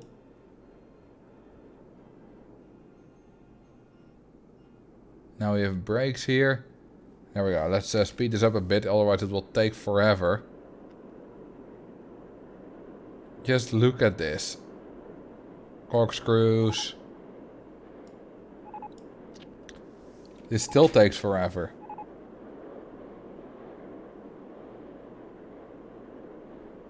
Just going down so slowly. It's like someone built a coaster without using actual downward pieces. I know there are some in this track, but not many. Oh, and some 3 corkscrews at the end.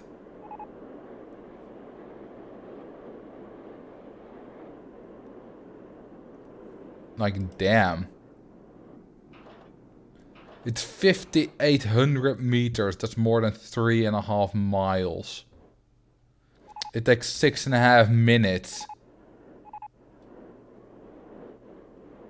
That's insanity. Let's see. We didn't check the bottom one. No, these aren't as crazy. Let's take a look at the wooden coaster ones. See if there are any more interesting ones.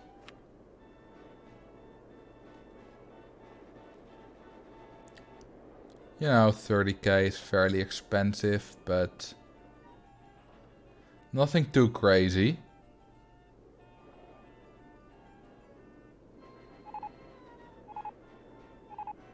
No. There was actually one more twister one I wanted to show you. This one. Any crazy vertical coasters? I'll take a look at that soon. This one has so many barrel rolls. It's crazy. And it goes through them quite slowly. It's... Why? Looks like knitting, yeah.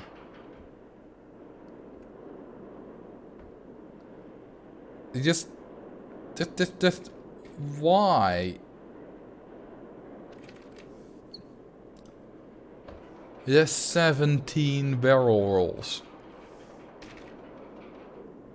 Now what's the intensity rating?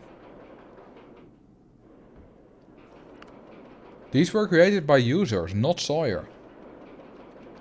It only has 8.36 intensity because all the other stats are very, very low. So you can see that you can have a lot of inversions if your other stats are low. And it's still fine. Alright, vertical drop. Ooh, damn.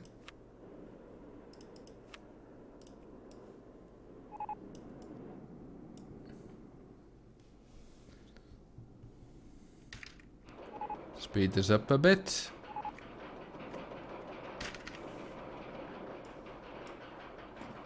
Hold and go.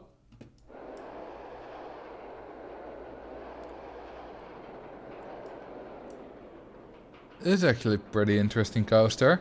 It's very long once again. And expensive. You know, I might run out of money. I gave myself a couple of million.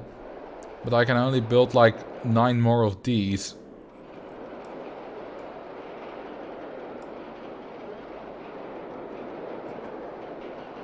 It just also just goes on forever. And ever and ever and ever and ever.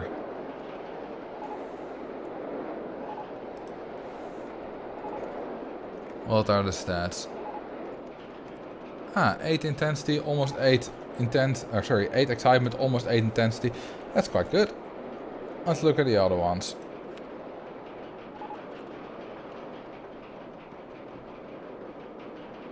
What the hell is this?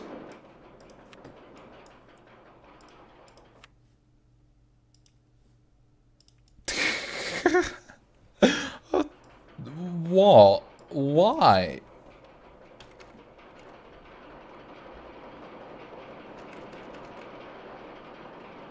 Just... Why? Why would you do this? This looks like something I will build for a joke. In a building with your suggestions live stream or something. Oh! I did not expect that to happen, but I suppose that's a possibility.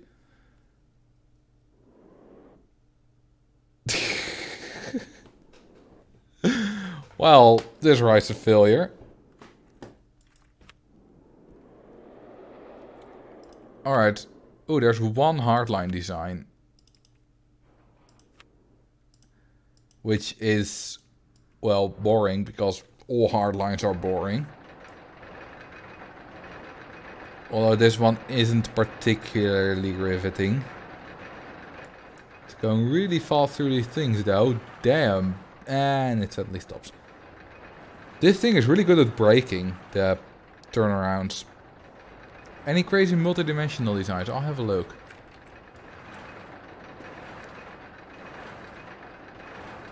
Lateral G's aren't that bad though. I want to know the stats. Give me the stats! Wait, something is blocking it. Might be this one. Yeah, probably. Yeah, there we go. 7.52 intensity and only 3 excitement.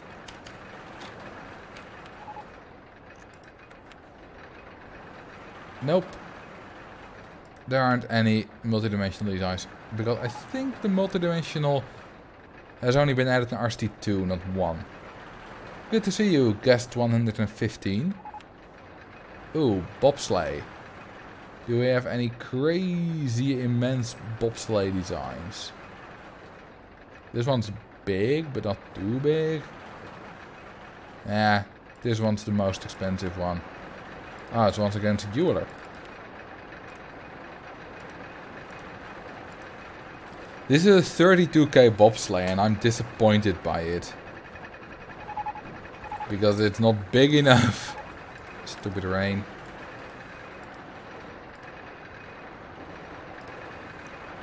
Alright, what other coaster types do we have? Giga Coaster. It's probably also new because it doesn't have any U designs. This one does. Once again a jeweler. Not really any interesting designs. This one's big. Damn, there are a lot of jewelers here. Because once again, this is a jeweler.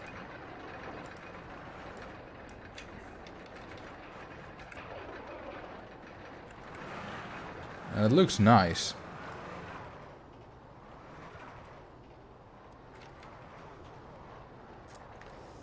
Ooh, a hyper twisted design costs just over 300k. I remembered there being another bigger one. Oh right, the big yellow one.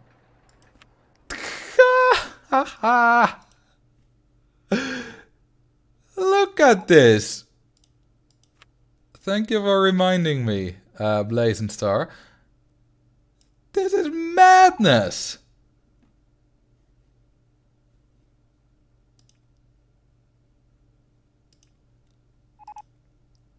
Alright, let's first get let the first two will let go through it so we can synchronize after that.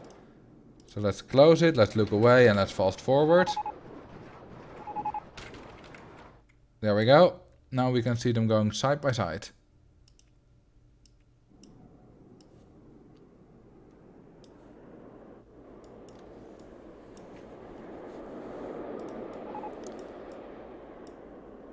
Damn. Alright, let's fast forward a bit. Because this is a long one. Who built this? This is impressive. This is very impressive. It's really dense. I like that hill. Would you ride it in real life? No. I wouldn't trust the structural integrity of this. And it will also be boring as hell. But it's too dense to be real. This is so cool though. And it's long as hell. In total it takes almost 9 minutes and more than 10 kilometers long.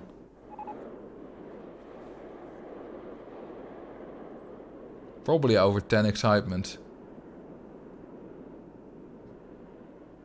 It's just crazy.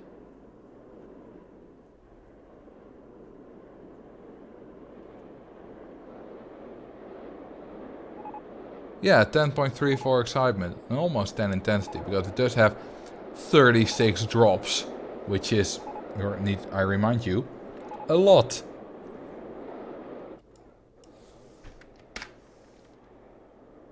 Did you notice those launched lift hills on the Hyper Twister? Actually, yeah, but it didn't register that that's impossible. But in RST1 it probably is possible. Like I said, different game. There are different things there. The other ones aren't as interesting. Let's have a look at the corkscrew.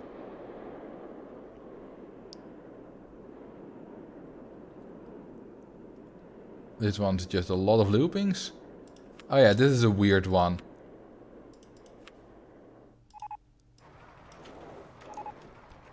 And I believe this one sometimes doesn't make it.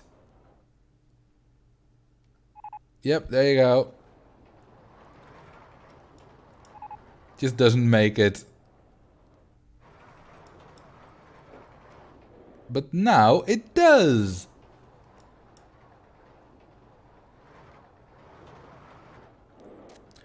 Which is,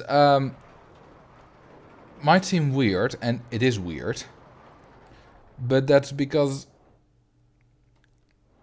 when stage brakes are slightly inconsistent, and that includes station brakes. So every time it gets back to the station, it's in a slightly different position, which has an effect on the launch, which makes it go at a slightly different speed. Which makes it sometimes it will make it and sometimes it won't. And that is also the reason that my people sorter by weight did not work. It's not impossible to build a coaster that sorts people by weight. And one for every 32 different possible weights. The problem is the station brakes. It's super precise what you have to do, because the difference between a guest that weighs 56 and a guest that weighs 57 is almost nothing. So it has to be super precise, and every little inconsistency is way too much. Which is a real shame. Otherwise I would have probably finished that by now. Can it get stuck mid-element? I believe not. LOL. What's this? A hypercoaster design with boosters. It's the smallest hyper coaster I've ever seen. It's not really worthy of the name hyper. It probably also misses a lot of stat requirements. Yeah, those stats are a bit low.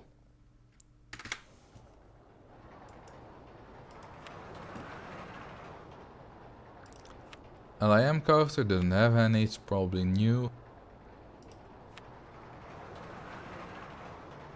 Nah, these aren't too interesting. That's not a coaster, that's a gentle ride, yeah. Stand-up coaster. Yeah. Although this is kind of interesting. The stand-up used to have different operating modes. This one is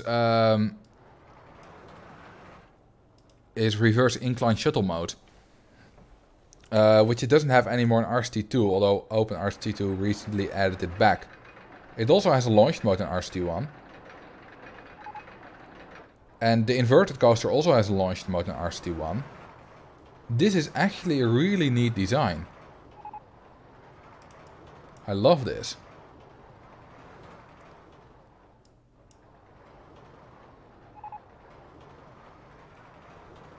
Oh, you did? Nice. Good work, Fred. Your work is really appreciated.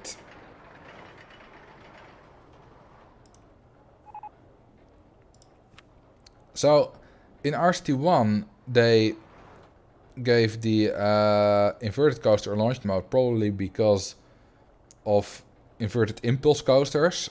But in RCT2, they just added the inverted impulse coaster, which I can't see.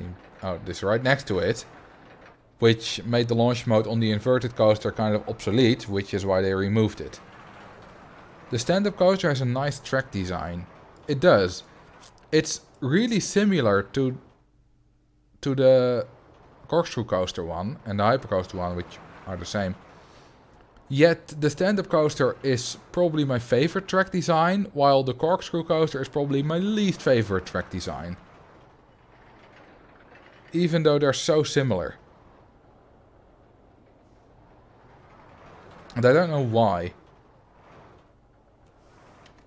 But it is. Alright, these don't have any U. Oops. Steeplechase?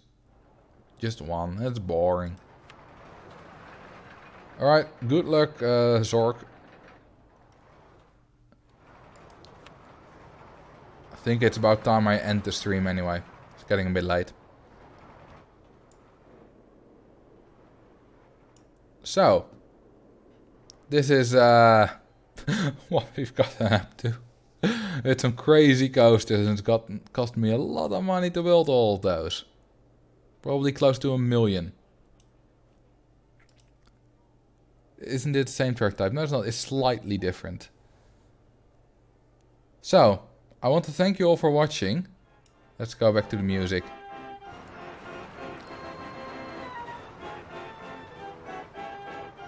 I want to thank you all very much for watching. And we had a lot of fun doing Amity Airfield with only first gentle and then later also thrill rides. And I will hopefully see you in the next live stream. Have a good night.